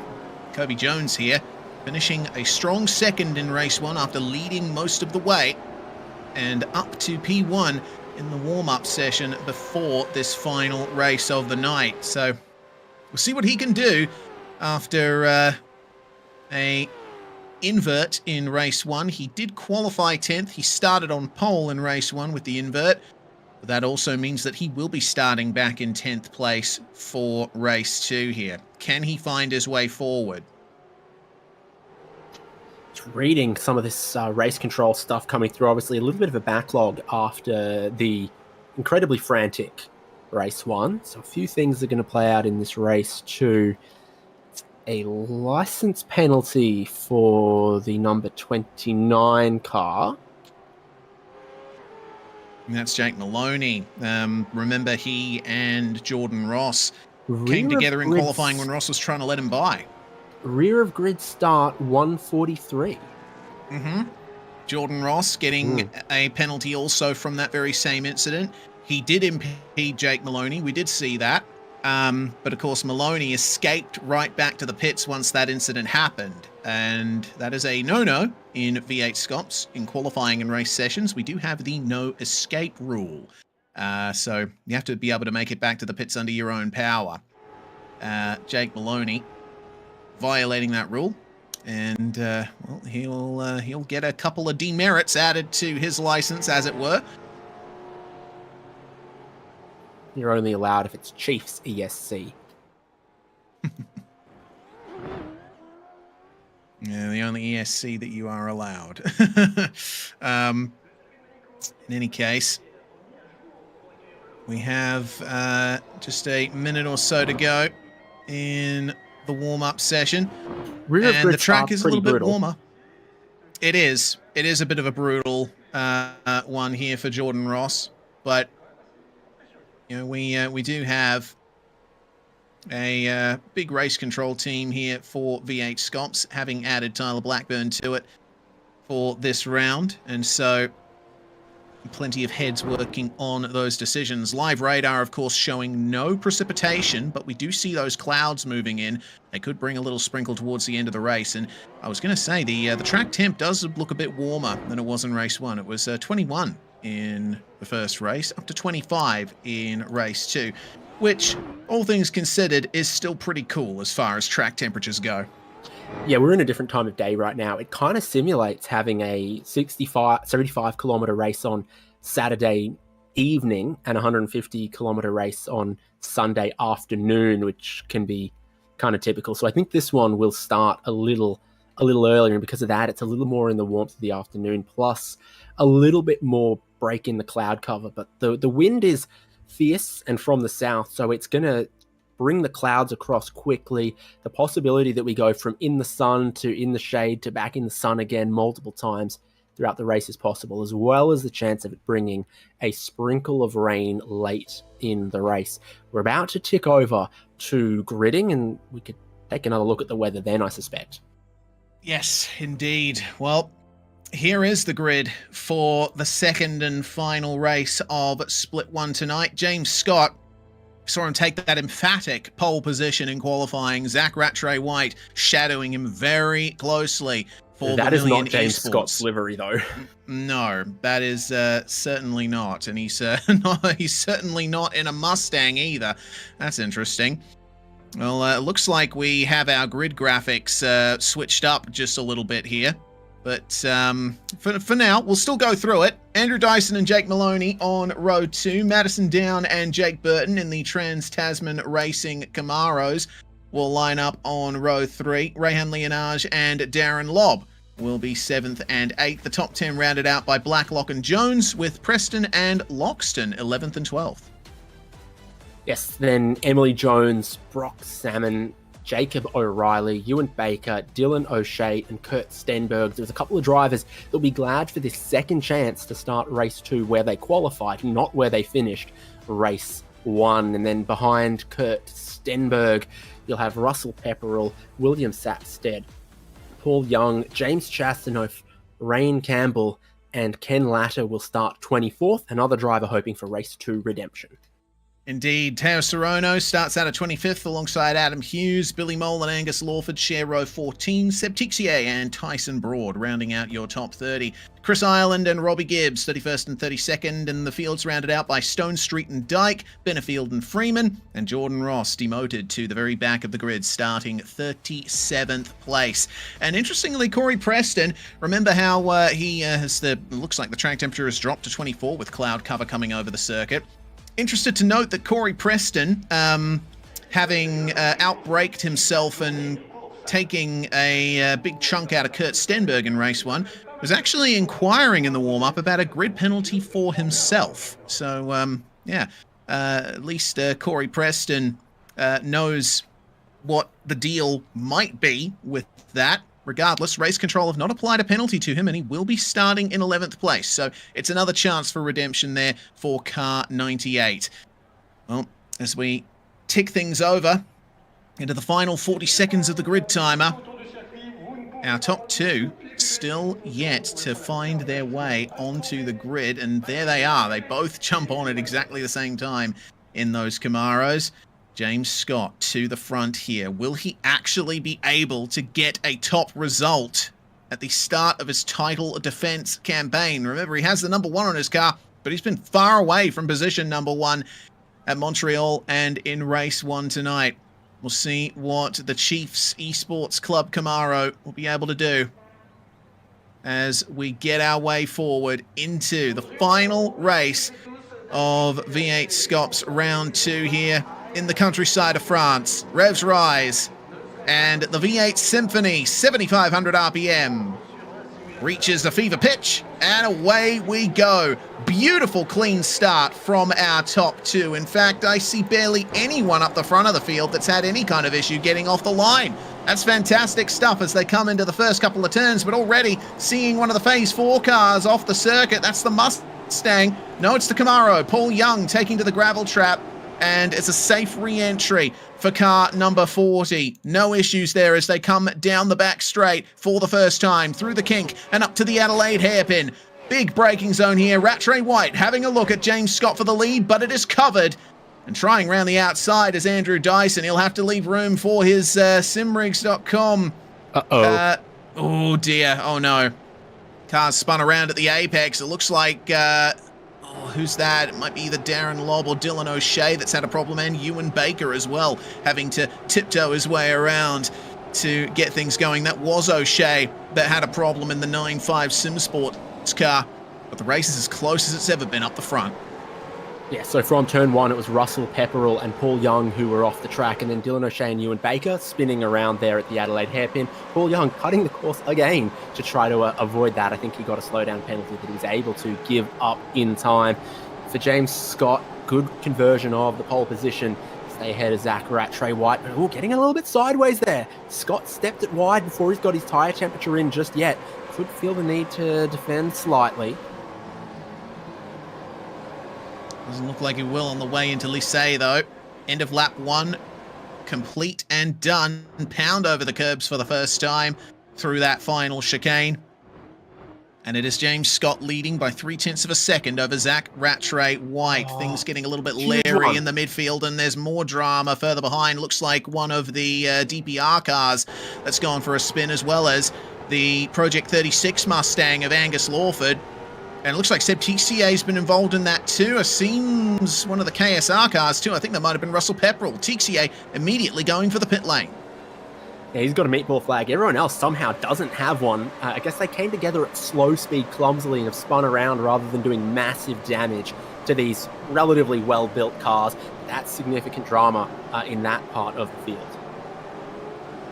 Up the inside goes the One Performance Racing car of Rain Campbell, passing William Sapstead for 16th place at the hairpin. Still side by side on the way into the Nürburgring chicane. How hard is Sapstead going to fight this?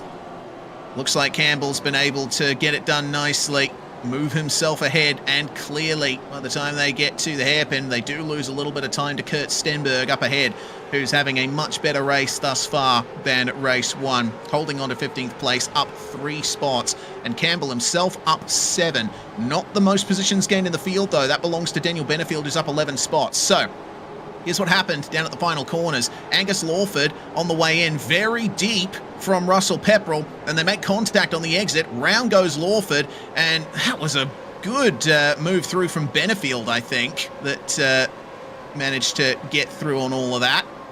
Avoided the worst of it, but can't say the same for Seb Tixier.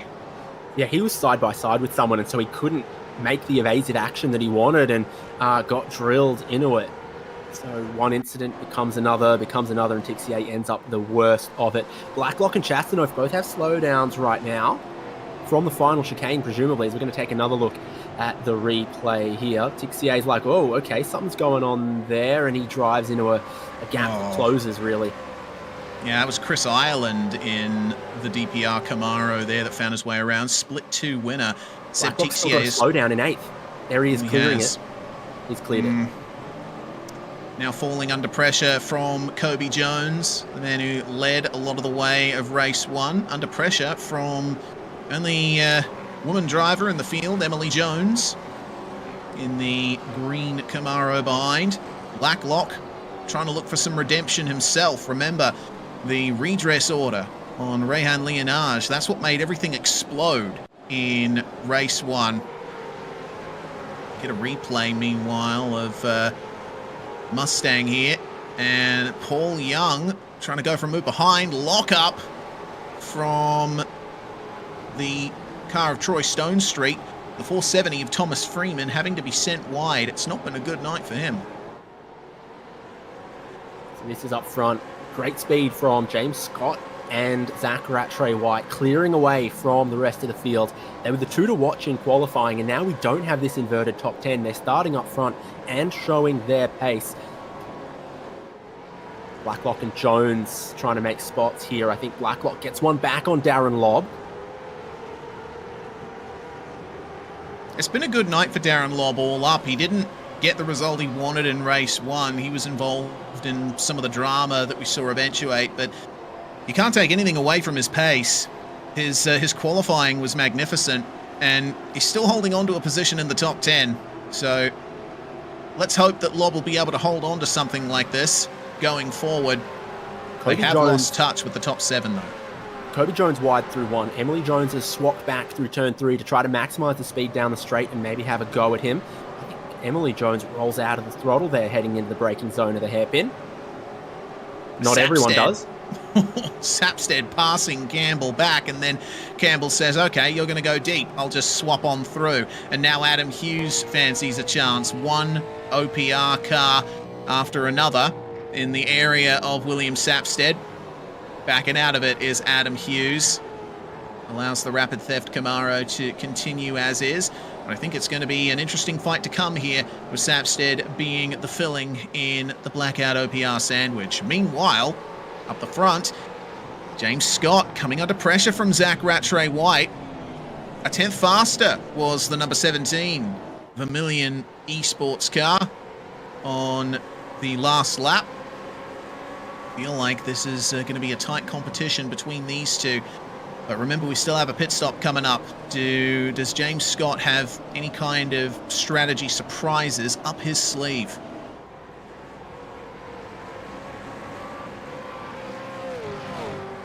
So still far too early to pit and make it to the end with the 80% fuel tank restriction. Despite the massive tank size that these cars have got, of course, they are pretty thirsty. You've got a few long straights here. You really open up the throttle and burn through the fuel at a rate of multiple litres per lap. Nice little advantage to that top 2, and this is what's just behind. Jake Maloney having a look at Andrew Dyson, who wasn't a big feature of race 1. Yeah, he got disadvantaged by the invert, I think. He wasn't quite able to make it past sort of the 6th, 7th area, but his qualifying time is reflected in the grid for race 2, and he's held on to that P4 nicely. The top 5 still in the same order they started, and Kobe Jones still in 10th place. Everyone else has moved up or down by at least 1 spot. And now Dyson's the one holding back the others in the fight. Burton went wide, Blacklock, and then got into him as Burton came back onto the racing line, all of that through 180. Oh, yeah. Jake Burton with a massive error there, it seems. He locked up hard and went for a big slide into the corner. He's wide again now at Chateau d'Eau, and way out of the normal traction zone, looking a little out of sorts. He was so good in that first race, wasn't he? But now Blacklock, pressure on him. Darren Lobb right here. Kobe Jones and Emily Jones going well so far in race 2 as well.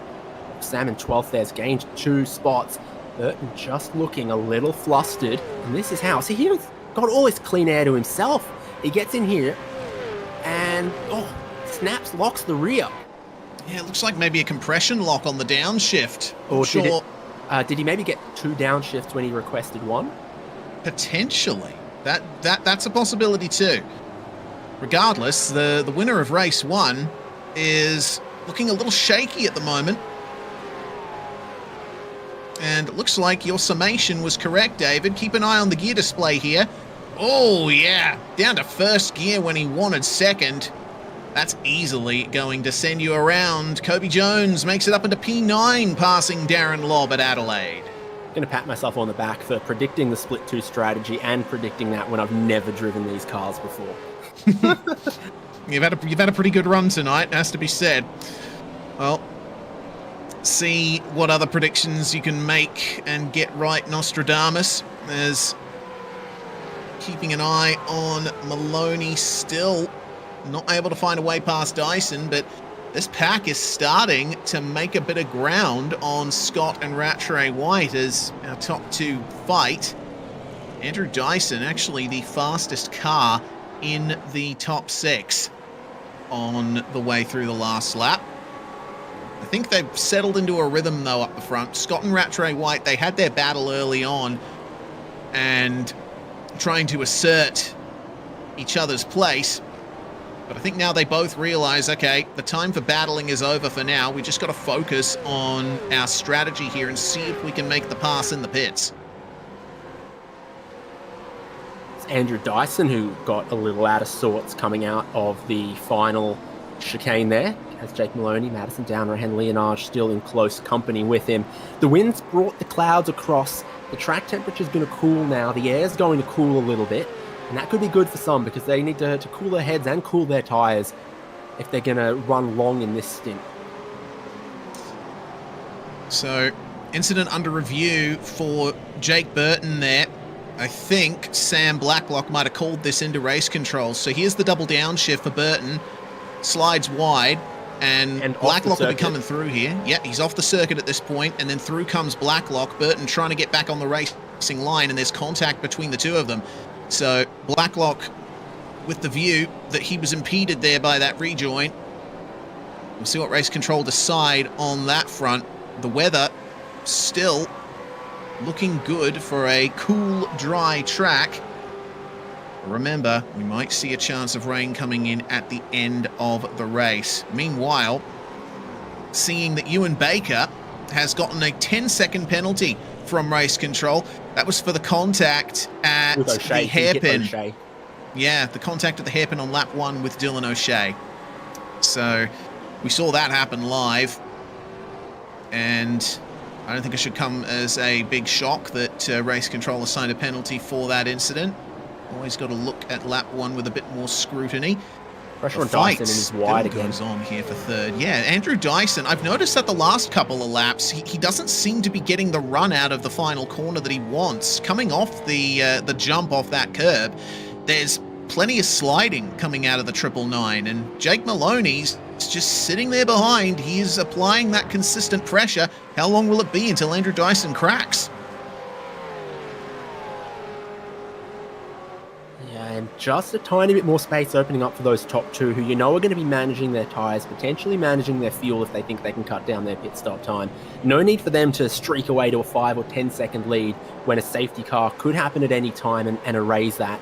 So you just want to have a comfortable margin and then preserve the rest of your car heading in towards the pit stop phase of this race that we thought might open around lap 9 or lap 10, maybe lap 11, depending on.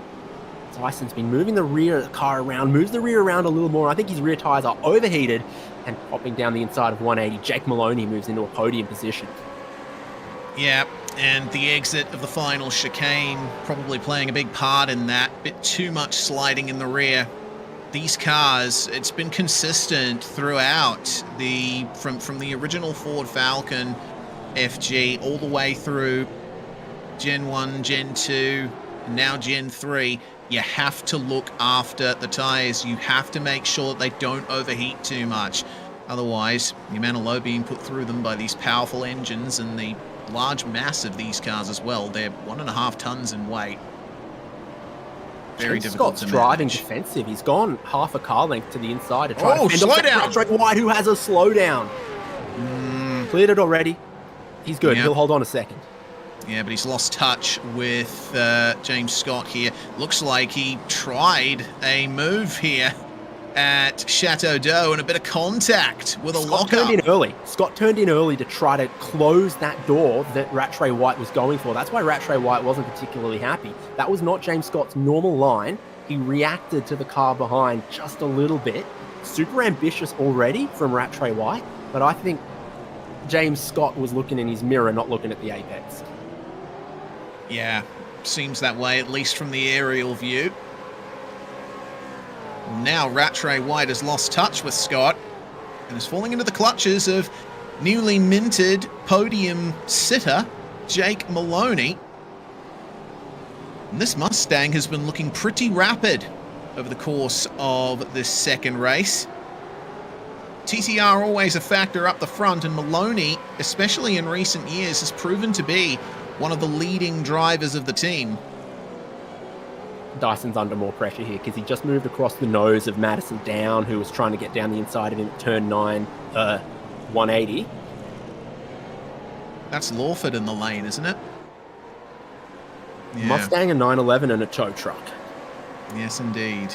Walk into a bar. No, probably not. I think Angus Lawford has walked into the pits for some time here. He's been in there over a minute now. Probably some damage that he'd carried from the earlier contact with Ewan Baker. And it might have been a little bit too much for him. It doesn't look like he's going to be emerging out of the pits anytime soon. Hopefully we see the 152 back out there. Looking back outside the top 10. We have Jordan Jacob Ross. O'Reilly keeping Remember, an had that- eye on 13th. Sorry, Jordan Ross had that. My bad. Jordan Ross had that rear grid penalty. Now he's 23rd, so he's been picking them off as he goes. Could still pick up reasonable points out of today, and we haven't even seen any of the strategy play out. Sorono in front of him looks a little sideways through the high-speed corners on throttle. So Ross has made 14. He might make 15 in second. It's been a very good run from Ross. He's recovered well from the rear grid penalty, and he does make it up 15 places. Sorono giving him the inside for the hairpin. Tyson Broad also looking for a bit more out of this. His race 1 result was nothing to write home about. The Orbit Drop Bear Camaro now chasing down this 2-car battle. You can see that Teo Sorono is vulnerable to moves, but looks like Broad himself is vulnerable to locking up over the white line and going wide in the 180. Brings him under attack from Kenneth Latter, who this time has a front end on his Camaro. Yeah, so you saw Broad just got outside of the track limits there.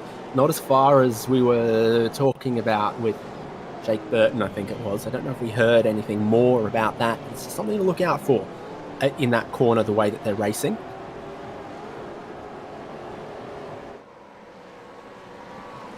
So Russell Pepperell gets a drive-through penalty for contact. Lap 1, turn 1. No, it was further around on lap 1. Yeah, it was turn 15. That was the move that resulted in the pile-up coming into the final corners there, with Angus Lawford being the worse off out of them, along with Seb Tixier. So Pepperell's immediately into the lane to serve that drive-through penalty. yeah, get it out of the way and try and focus on the race still to come. Still have pretty much everybody yet to take their mandatory stop. And as Pepperell comes out of the pit lane here, here he is on zoom. You can see that that car still has a fair bit of damage on it. Of course, he couldn't get it repaired. Had to drive through the pits to clear that penalty. He'll probably get some optional repairs done at least while he's getting serviced under the car. Well, these guys are driving around a long way away from fastest lap of the race pace. They Not are. a long way, but just like it's not. It looks holding pattern, at least in this sort of top 3. Yeah, you took the words out of my mouth. That's exactly what I was going to point out, because first off, I noticed that James Scott was a little bit closer to Zach Rattray-White, or rather the other way around. Rattray-White a bit closer to Scott than he was before. But also, none of them are setting the timing screens alight. 11 laps into the stint, the tyres will be starting to get to the point where their pace reduces. And Rattray-White has been consistently running faster than James Scott here. Took 3/10 out of him on the last lap. This is an interesting development.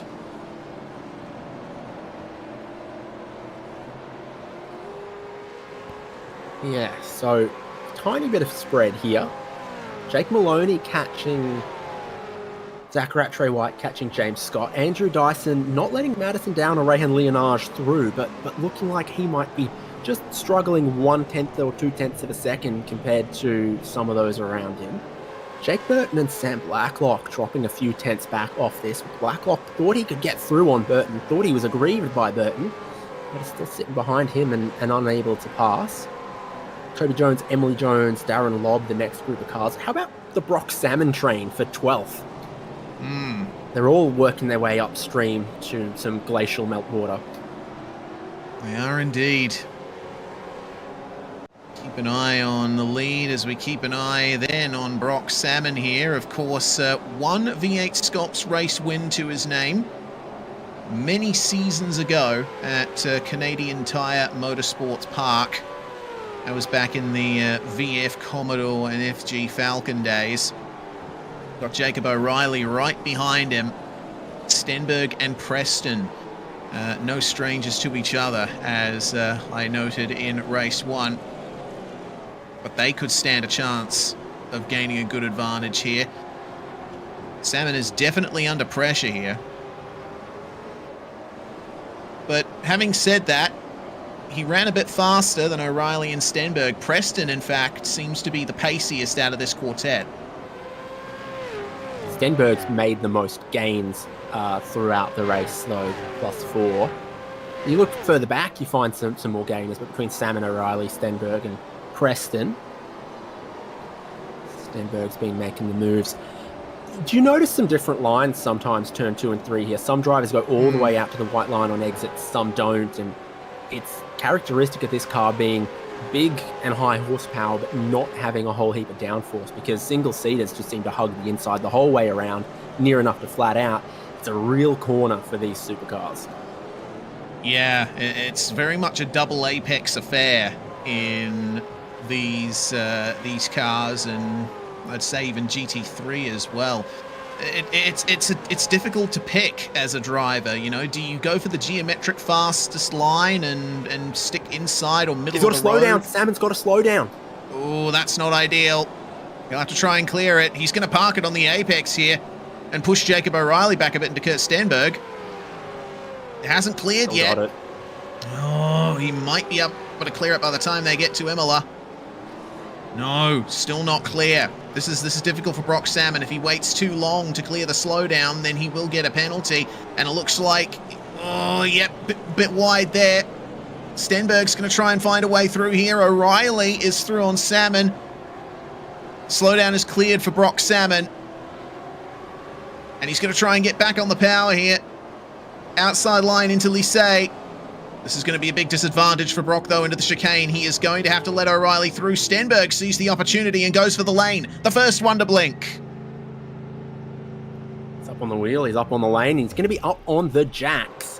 One of the first. So we thought this is about 22 laps to go. This could be the fuel window, and he's decided that traffic, I think I could get a big undercut. And do you know what? With the pace drop-off on these tyres, there could be a second a lap in an undercut. Speaking of cutting under, at the hairpin, Zach Rattray-White going for the lead, but a bit of a slide. On the exit of the corner, James Scott goes back through. James Scott has not been running the fastest pace here. Rattray-White, again, was 0.3 faster than him on the last lap. He is on the attack right now. What is James Scott's game plan here?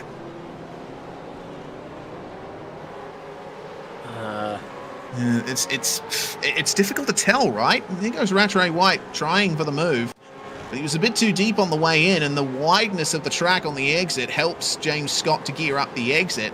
But is he saving the tyres for a potential defense, or is he fuel saving? I don't know why you would fuel save. So here, replay, we're looking at Ryan Leonage and Madison Down into the 180, and Leonage, big dive, actually taps Madison Down around somewhat. And Leonage immediately compromises his own exit to let Down back through and avoid a redress order from race control by doing it himself preemptively. So things are starting to get a bit leery here. Drivers are starting to try and shake up the established order. They're getting a little tired of the running order of things, and it seems Jones, Salmon, and Preston have decided it's time for them to take their stop here. They stand a chance of gaining. Remember, Corey Preston was at the back of that fight with Kurt Stenberg, and he saw Stenny pit right ahead of him. Lead trying again, meanwhile, for Zach Rattray-White, and muscles James Scott a little bit wide. They're side by side, almost banging wheels for the lead now. Oh, they hit door panels, hit mirrors here. And Scott's going to try and maintain the outside line. He will. Gives half a chance to Jake Maloney to get up the inside of Rattray-White for second spot. This is what getting James the elbows out here.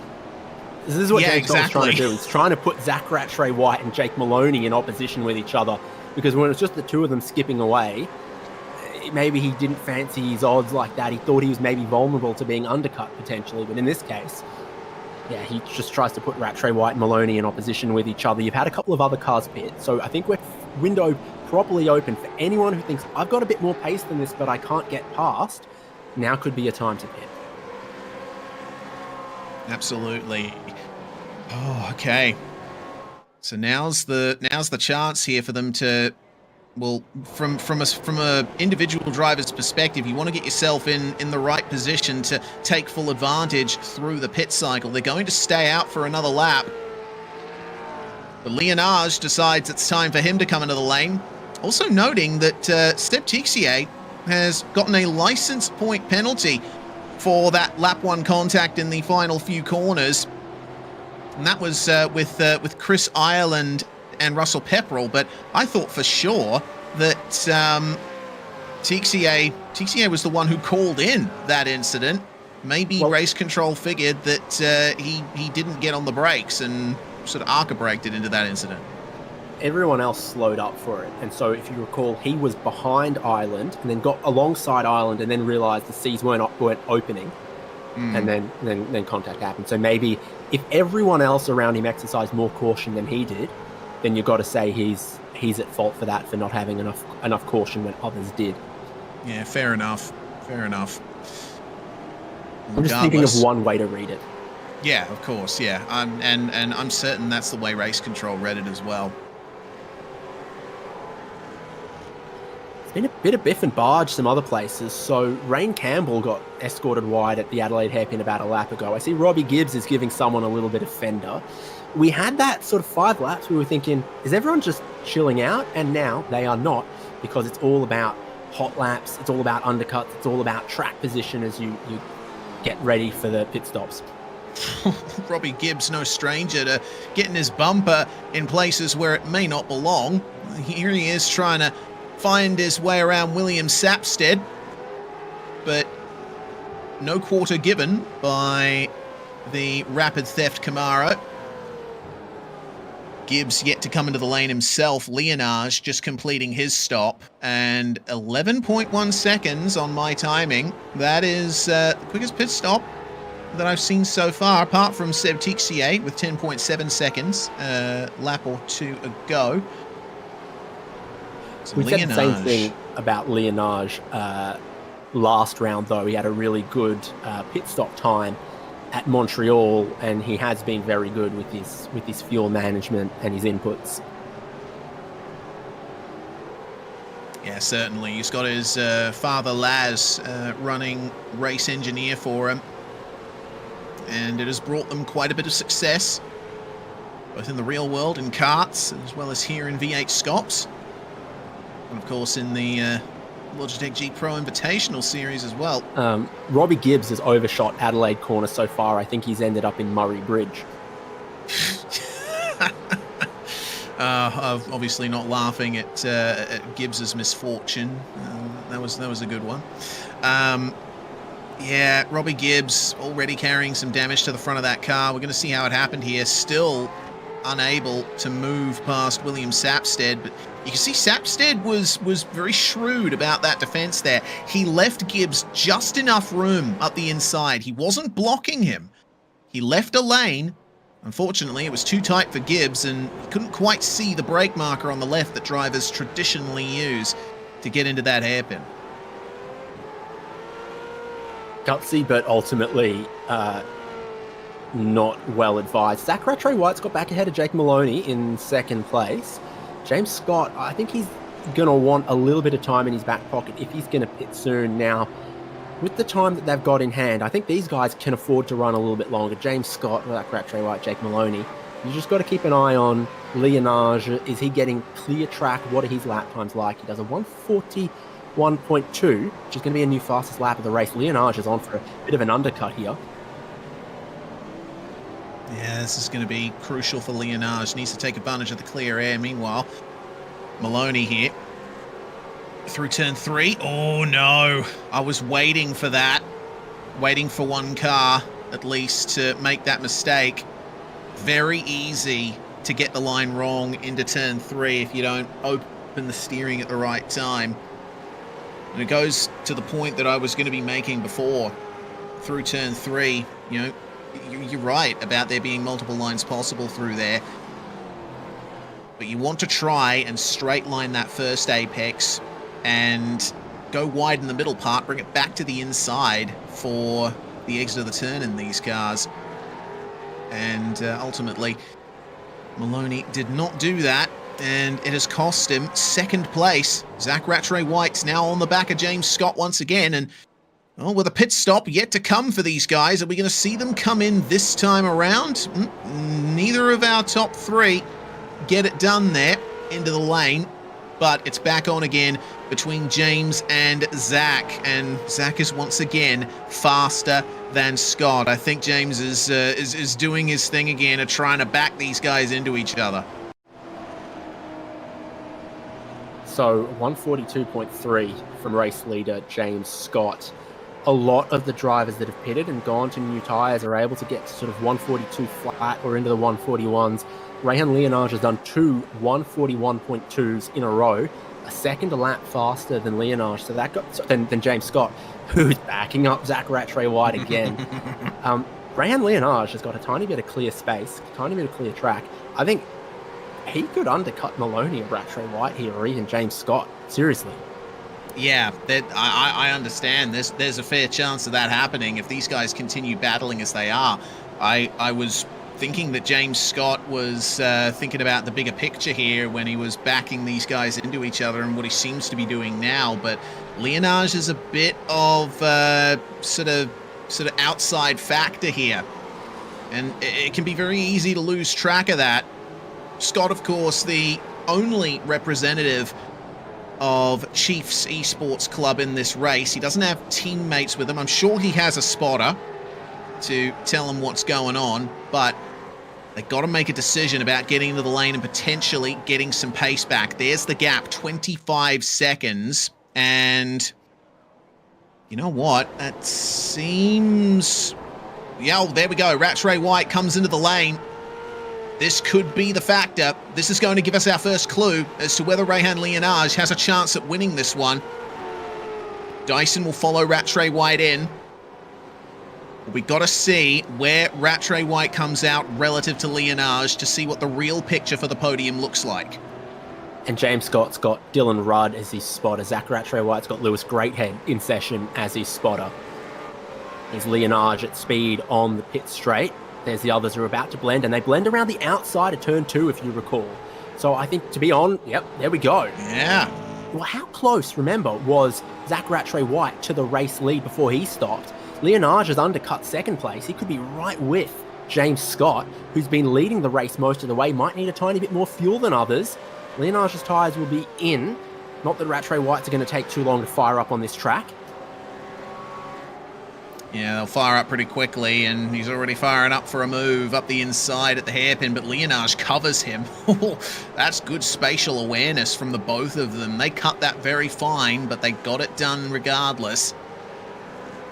And Leonage will be trying to focus eyes forward here. Try not to be distracted by the scary black Camaro in his mirrors.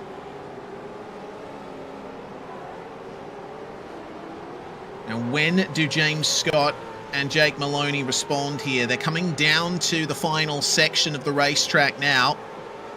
This could be the big question. Leonage defending well from Rattray-White for the moment, and Zach may feel that he's getting held up as James Scott finds his way into pit lane.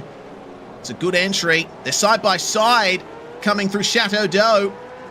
Almost an outside move there from Zach Rattray-White. Will he be able to pass Rehan Leonage here? He will. Rehan gives it up through the kink. Yeah, interesting. Leonage does back out of it. James Scott's most of the way through his pit service. Kobe Jones comes in as well. Launching over the curbs go these two. This is a long stop from Scott. Much longer stop from James Scott. He's going to be behind both of them for sure. Oh, yeah, they're already past him. Wow, okay, this is big. And it looks like Scott might be under pressure here from Andrew Dyson as well. What was the reason for that? Was James Scott unsure on fuel? I think he might have just burnt more as the leader in that first stint, and then maybe gone a little conservative on it. Remember how easily Leonage rolled over? I think Leonage has got to do some saving, and James Scott can go full beans, put Zach Rattray-White somewhere in the middle. What an intriguing battle for the top 4 positions in this race. Well, Rattray-White is your effective leader. This could be his first chance for an overall solo V8 SCOPS win. maybe James Scott's pit crew have skipped gym over summer and they just couldn't handle the fuel churn. Yeah, potentially. Just wanted to say fuel churn because it's a fun word to say. Fuel churn. Yeah, you're right. Jake Maloney into the pit lane from the overall race lead. Madison Down will stay out and assume the race lead. Maloney's followed in by Burton and Blacklock. It looks like Darren Lobb and Jake O'Reilly have decided it's time as well. So that only leaves our three-time champion Madison Down as well as Billy Mole yet to come into the lane. Keeping an eye on Mole as he's trying to keep Kurt Stenberg behind him. But of course, both of these guys will be aware that Mole has to come into the pit lane. Is he going to do it now? Stay straight, and in he comes. So still up in the air as to where exactly Billy Mole's going to finish, but with about a 25, 26 second delta in pit lane, maybe a little bit more. Looks like Mole may come out around about the 26th place area. Jack Maloney's had a really good stop, and it just sort of goes to emphasize how James Scott's pit stop time was an outlier, because from leading the race and looking really strong, suddenly he's got Zach Rattrey White, Rehan Leonage, Jake Maloney, and Andrew Dyson, who've all made their stops and are all sitting in front of him. And running onto lap 22, I think it's about as deep as you can go here. So everyone who's only just stopping now, Madison Down and the rest, you've got to imagine that they're praying for a late race safety car that gives them a sort of 6-7 lap tyre offset to the rest. Thus far, though, no appearances from the safety car tonight. Anytime there has been an incident, everyone's been able to continue on, which is... Stenberg is living proof of the power of the undercut here as well, because he's 11th, maybe he'll even end up in 10th, depending on where Madison Down blends back in. Stenberg was, of course, one of the first to jump, we called it, and he got a really powerful undercut from that. Now he's running 11th. Yeah, and have a look at how much forward lean he's got now as Madison Down, his teammate, is in the lane. And, well, coming out in 6th, Jake Burton may well be close-ish to him. Looks like a gap of about 3 seconds back to Burton, who has gotten a warning from race control for that rejoin that Sam Blacklock called in earlier. Turn our attention back to James Scott, keeping an eye on the rear end of Andrew Dyson, and he fires his way up the inside at the hairpin. When James Scott makes a move, you can be practically guaranteed that he'll be able to pull it up. Seen plenty of drivers try that move before and lock up on the way in, but Scott is able to control that brake pedal nicely. Stenberg now trying to fight to keep 11th place. That's car 99, Darren Lobb, moving back into 11th spot. Jacob O'Reilly moves ahead of Brock Salmon just behind that as well. So great spectating at the Adelaide hairpin. A few more moves happening down there as well. It's the biggest stop on the racetrack by far, because it's from the fastest straight into the slowest corner. Yeah, I love that. Certainly would be a great place to watch the stopping power of these machines. Leonage versus Maloney for second place, and Leonage was trying to cover Maloney off the inside, but the tighter exit there for Jake allows him a little bit more tyre to work with, and he can fling it up the inside into Lissay. Change for second spot. Leonage now back to third. Will he be able to hold on to that podium is the question, because now that James Scott is by Andrew Dyson, I'm sure he'll be on the attack. New fastest lap of the race, Jake Maloney. What can James Scott do? I reckon a clean lap for James Scott, and he's going to show us the pace that he had in qualifying. We know he's got a lot of speed in clean air. He's got a lot of control when he makes those moves. We just didn't see it in the first stint of this race, where he was just pacing himself, just keeping the podium behind him, just leading by the smallest margin possible. Now he's got to unleash it all, and we're going to see if he can find 3 positions and 4 seconds in 11 laps. Well, if anyone can do it, it's our reigning champion. It's interesting that Maloney got the fastest lap of the race on that lap, because he was behind Leonage for most of it and had to make a pass at the end of the lap. So that tells me the fastest lap of the race could be at least a few tenths quicker. There's a bit more in it. O'Reilly, meanwhile, versus Stenberg. O'Reilly had a slowdown penalty earlier on the pit straight, so he's lost a bit of time. And Stenberg must have had a drama as well. Yeah, I was about to say, didn't expect him to be that much further behind Darren Lobb. Something's going on for both of these guys somewhere along the way. Regardless, still been a profitable night for them. Jake O'Reilly up 3 spots, Kurt Stenberg up 5. Brock Salmon behind, still in 14th, where he started this race. Remember, we did see Salmon have that slowdown earlier that massively compromised him. So it's going to be a tough battle for the TTR Mustang to get further up from there. Maloney, what are you made of? Whoa. Yep, 140.8. He's going for it. James Scott sets a PB but does not match it. He is not with the pace that Jake Maloney has got right now. Yeah, this is very curious. Maloney's tyres are only 1 lap fresher than James Scott's. Zach Rattray-White, meanwhile, only managing a 41.5. I think, they're trying to save the tyres, but Maloney is deciding now is go time with 10 laps on the board when they cross the line next.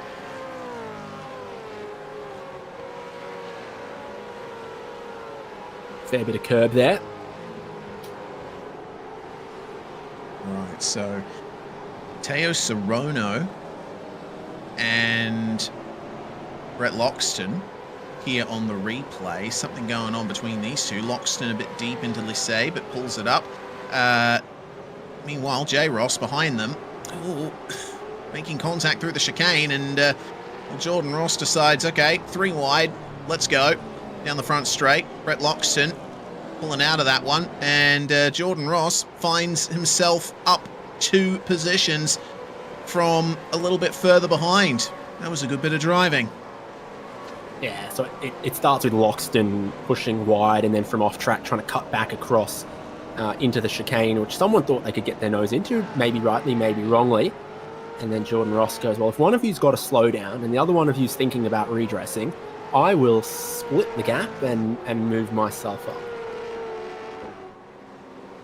Plus 18 positions this race, if you don't mind, for Ross as well. Oh, yeah. Take nothing away from Jordan Ross. He has had possibly the drive of the entire event, aside from Lockhart Brownlee in Split 2, who made it up 31 places. Take one thing away from Jordan Ross, his qualifying results. Yeah, that's true. And that's also the rear of grid penalty. Well, that's what the stewards did to send him rear of grid.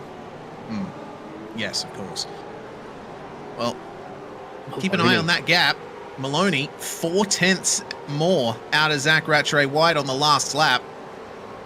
Got a rollicking battle for the lead going here.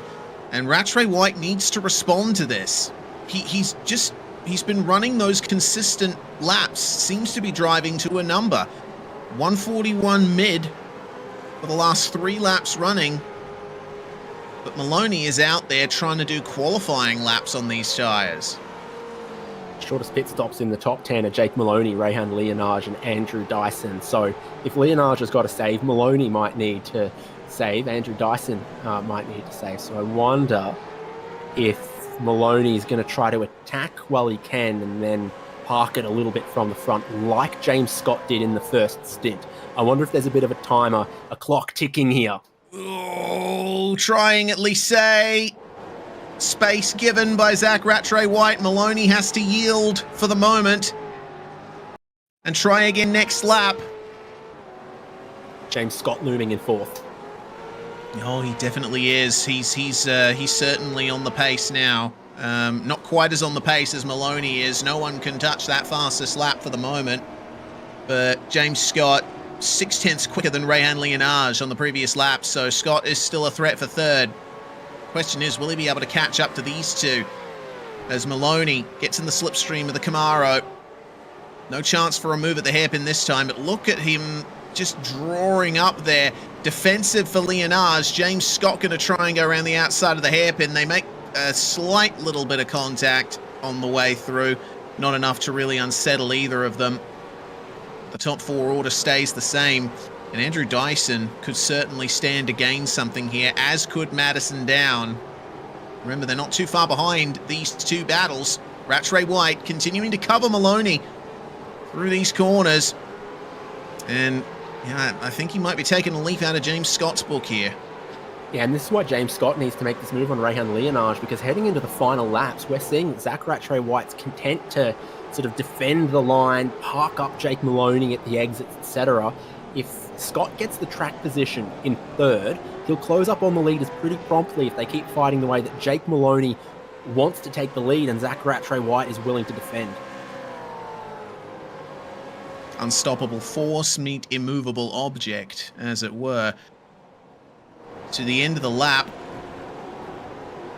Some good curb usage from the both of them, but Rattray White, I've noticed pretty much every lap he has extended the line out of the chicane a bit more. He's gone all the way to the edge of the green concrete. Maloney staying a little bit tighter, maybe looking after his rears a little more. That might be part of why he's had such that pace advantage earlier. He's just been taking a bit more care on the exits of these corners, and it's benefited him pace-wise. Back in the slipstream again for both of these battles. The lead up top, battle for third, down bottom. And James Scott tries to get up the inside of Leonage, but Rayhan's doing a good defensive job as well. He's keeping him middle of the road. He's forcing James Scott to pick a side, and he's not making it clear which way to go. Yeah, because he showed James Scott the outside the lap before, and Scott didn't do it. So then Scott thinks, I got to swap back to the inside.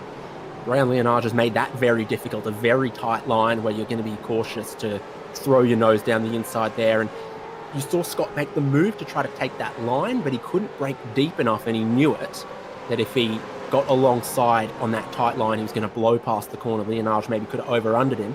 So Leonage placing the car well to give Scott two options, neither of which are particularly great. That's my favourite defence, is park it middle of the road, leave the car width to the inside if they really want to set themselves up for a tight line into the corner.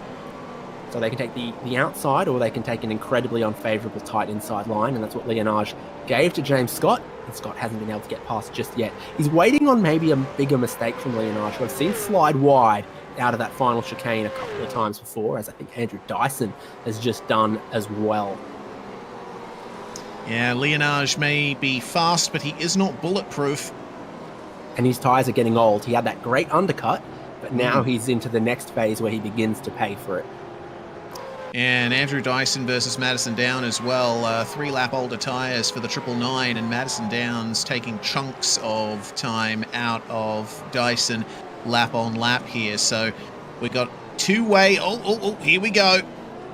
Oh, dear. James Scott almost hitting Rayhan Leonage wide, but tell you what, every time these guys have come together in the hairpin, they've sorted it out cleanly.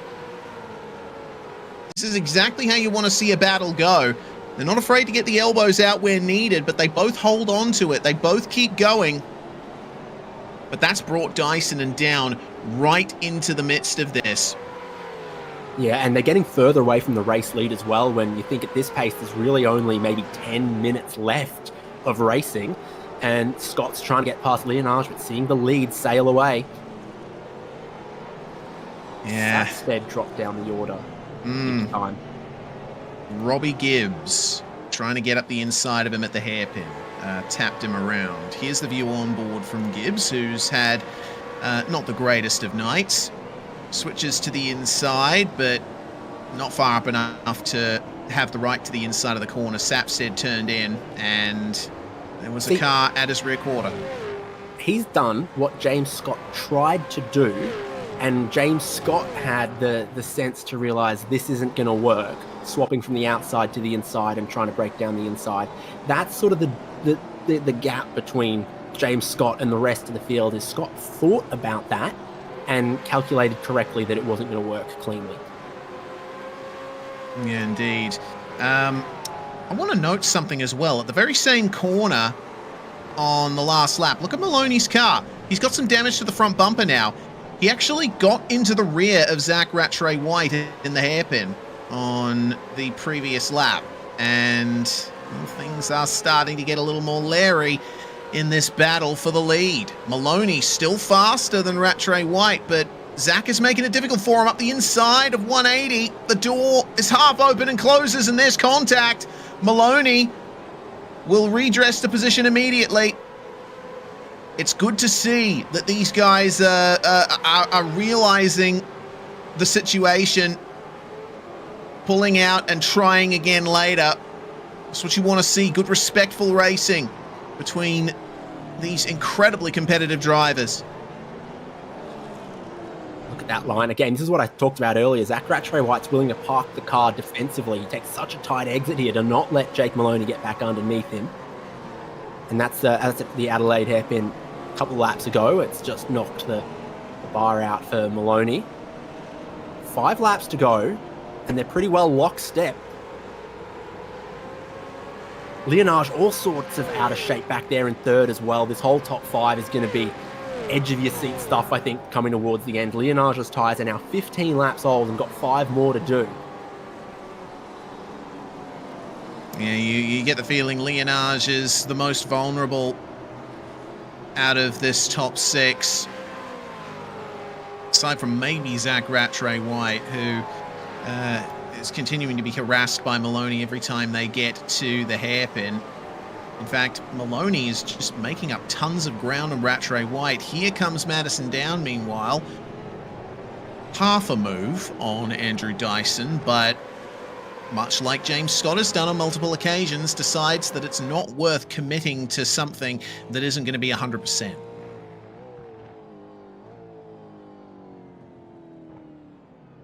Closing up third, fourth, fifth, sixth, and they did with all of the Zach Rattray White, Jake Maloney battling, get a little bit closer to the race lead.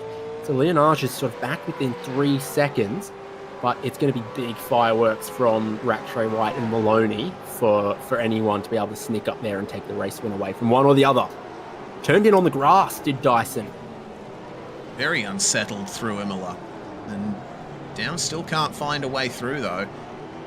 The braking zone for Chateau d'Eau is a rather difficult one.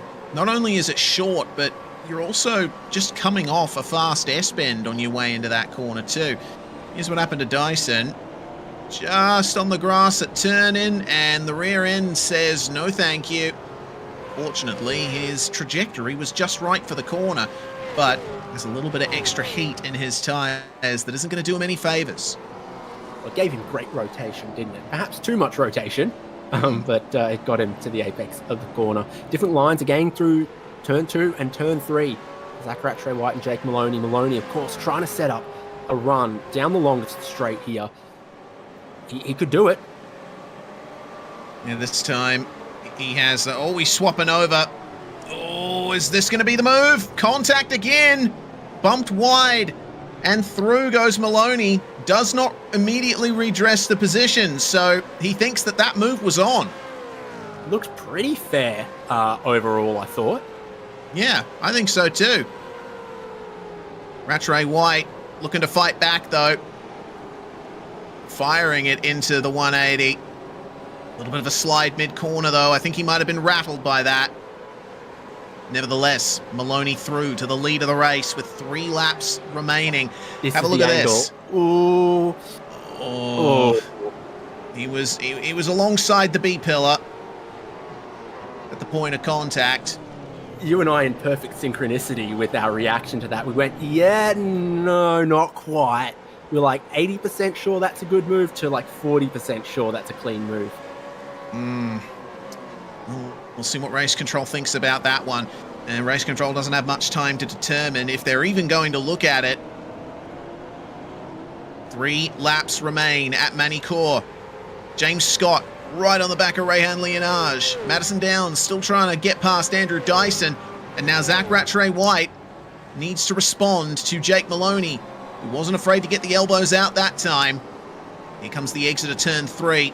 James Scott needs to nail this if he wants any chance of getting Rehan Leonage. Andrew Dyson No, was that Had a Scott slow that got down the is clear. slowdown? He's good now, but that's why he's dropped a couple of car lengths back off of this battle for the podium. Scott making Leonage defend so hard. Absolutely. Alongside on the way to the corner, Leonage sends it out wide to turn in for the corner. And they're both struggling for traction. Contact on the exit. Scott will be getting frustrated here. He's tried for so many laps to get this done. They both cost themselves bulk time to Madison Down, who now officially joins the battle for third. Yes, that's why Dyson's back in sixth. Madison Down now all over the both of these. Where Leonage is just not giving James Scott an angle to attack him into the hairpin. Here we go. Oh, a little bit of a look at Imola. I mean, it's not a place you see passes, but if you can move around in the mirrors a little bit and psych out the driver in front of you, might set you up for a move here at Chateau d'Eau, but not much Dyson can do. Madison Down immediately to the inside there, but he can't take advantage on the exit. This is going to be so tight. Oh, Scott has to go defensive here. Madison Down officially a part of this podium battle, and Leonage has been given the breathing room he needs. 2 laps to go. Sun's come back out. Track temperature could rise. Looked at the radar. Not a hint of rain. We are not going to get a late race sprinkle. This will be a dry track all the way to the end, but it might heat up on track, if you know what I mean. Yeah, I know what you mean. So, down Scott now. Looks shaky. Yeah. It seems like maybe he's been trying for so long to pass Rayan Leonage that he's used up the best of his tyres. Madison Down, meanwhile, the last of our top 6 to come into the lane. He has the freshest tyres of all, and oh no, he's going to lock up. He's going to send Scott a little bit wide. Andrew Dyson suddenly a part of this battle again. Leonage is streaking away. In Leonage's place, you wipe the sweat off your brow and you take a deep breath. This is the look from Madison Down. There's just a fraction of overlap, but it's Down who locks up the front tyres, doesn't make it to the apex, and gets James Scott's rear bumper. Here we go then. Oh, a little bit too wide off the exit of the 180 for James Scott. Down, keeping the car straight. It's that corner where you need to be tight on the exit, widen up the run through, that flat-out right-hander for the run down here to Imola. Gentle now into the incredibly tight right-hander. James Scott seems to have it for now, but Down could pull a move on the final lap. The white flag is out now for Jake Maloney and Zach Rattray-White. Across the line they come, and TTR will lead for the time being. If there's any response from Zach Rattray-White, it has to be now. Dyson with a massive slide out of the final chicane.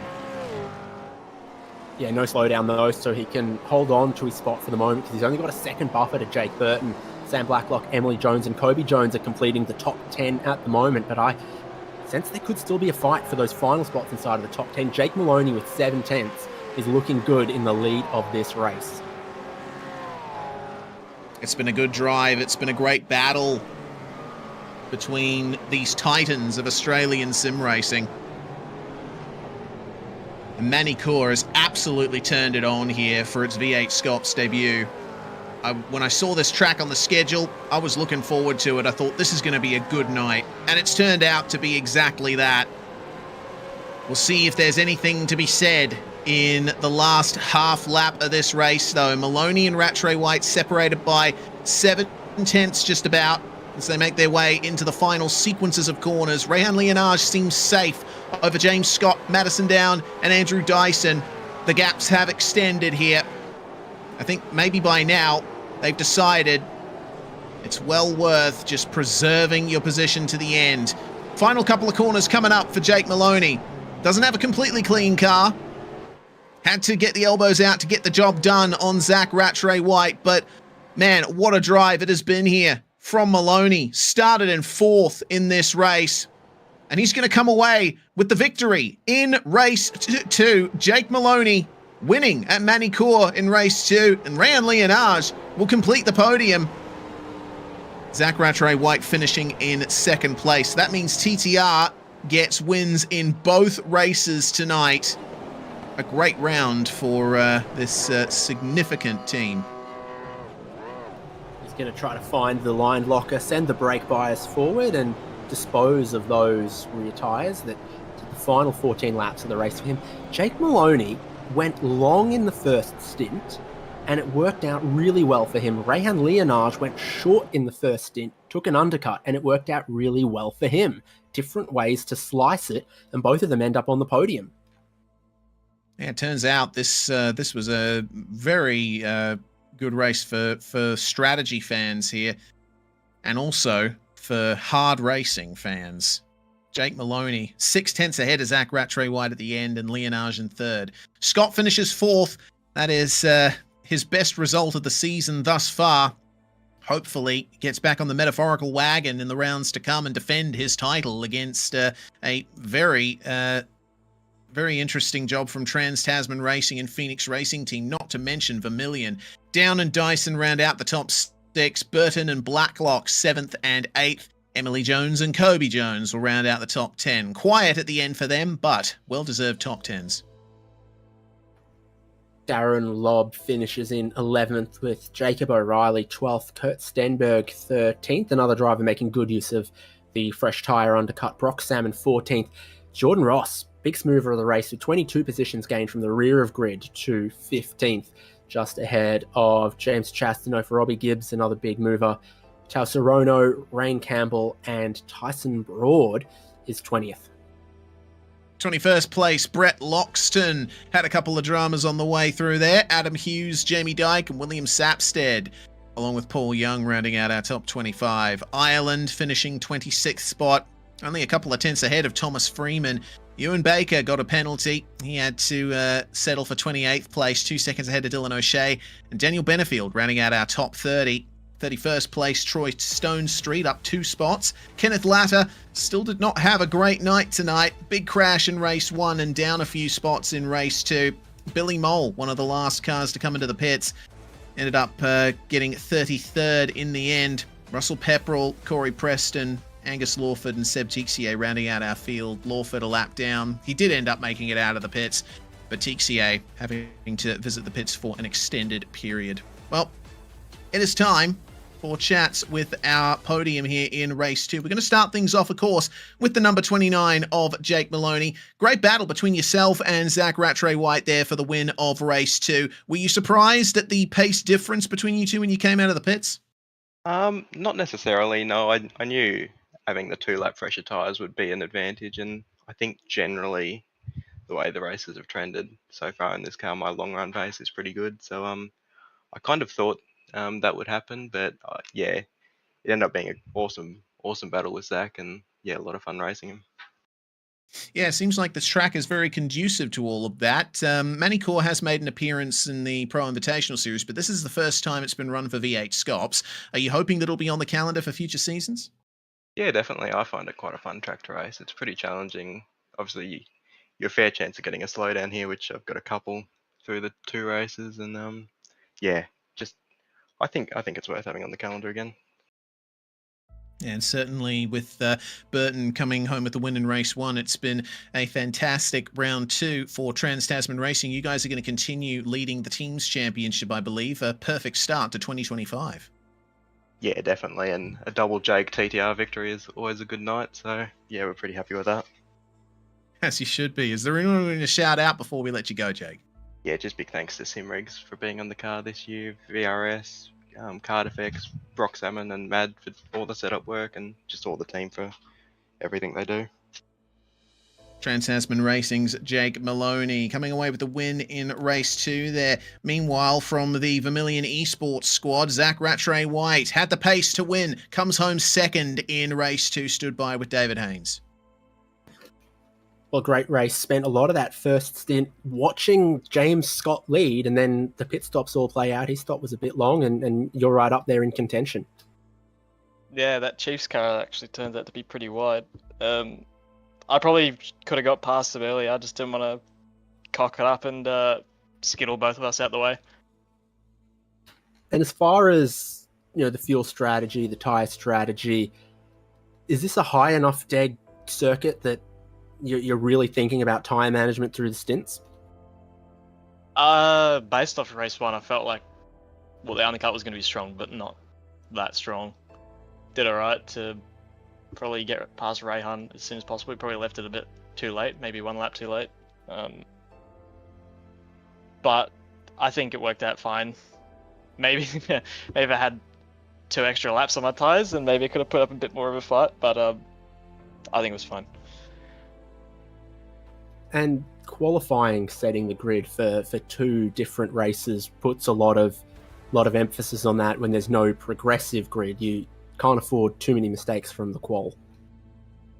Yeah, it was pretty tight. I actually quite like the format they ran tonight, how revert top 10 and set the grid for the second race. I actually quite liked it, but yeah, leave it tight, because if you cock it up, then if you're not in that top 10 invert by quali, then you're screwed for both races. Well, congratulations on the qualifying performance, the racing performance, and putting on such a great show in V8SCOPS.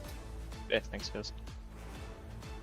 Brilliant stuff from Zach Rattray White today, and we will move to 3rd place in race 2. Rayhan Lienage. Well, after the shenanigans and the absolute chaos of race 1, race 2 turned out to be a very good one for you, Rayhan. It was all about the undercut.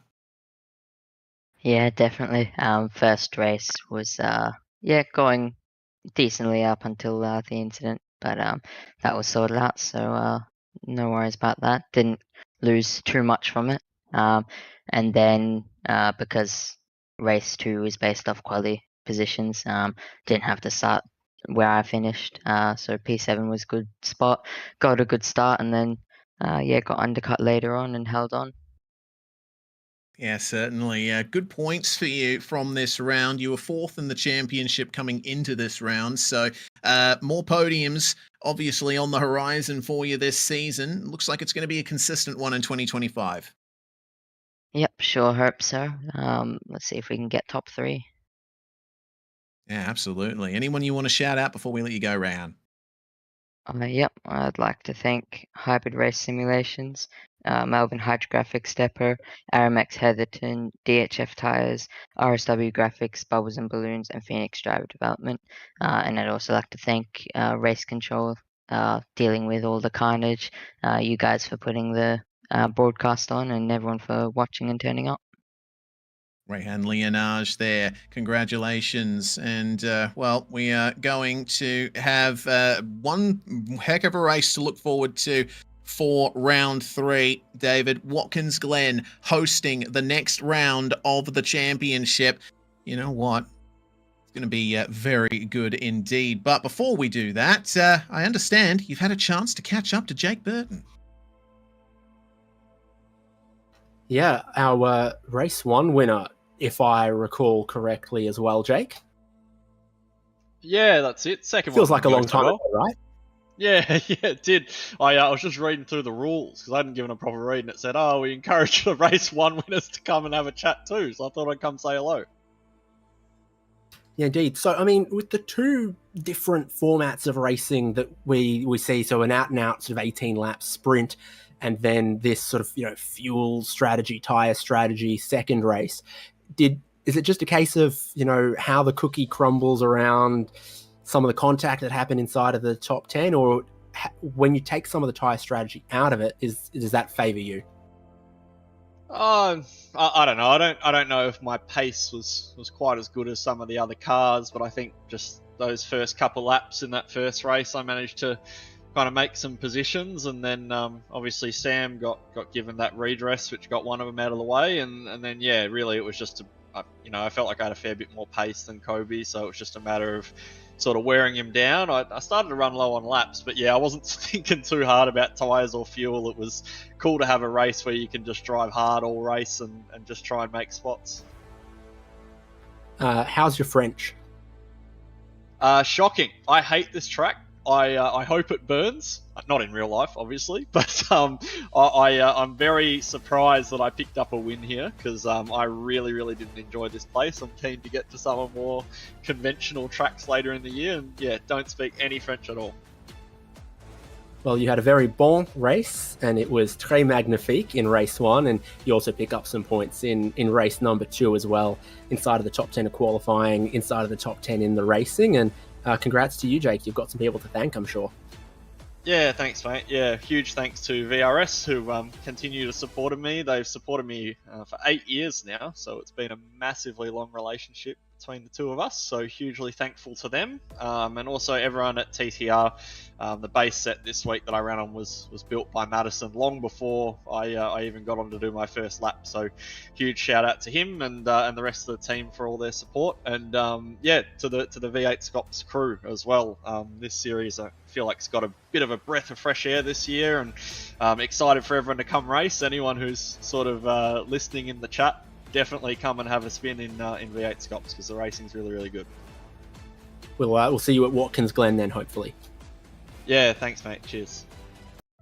Watkins Glen, of course, the track where Jake Burton got his first V8SCOPS win, and it's certainly going to be a fun time indeed. We hope you can join us later on for the third round of V8SCOPS in 2025. This has been round 2 from Magny-Cours. Fantastic broadcast once again. Thanks so very much, everybody on YouTube, Facebook, Twitch, and Kick for tuning in and riding along with us. I'm Reese Gardner. David Haynes alongside me in the commentary box, and Jay Kennedy alongside us in the producer's chair, making this broadcast happen. We're SimSpeed TV, and we'll see you next time.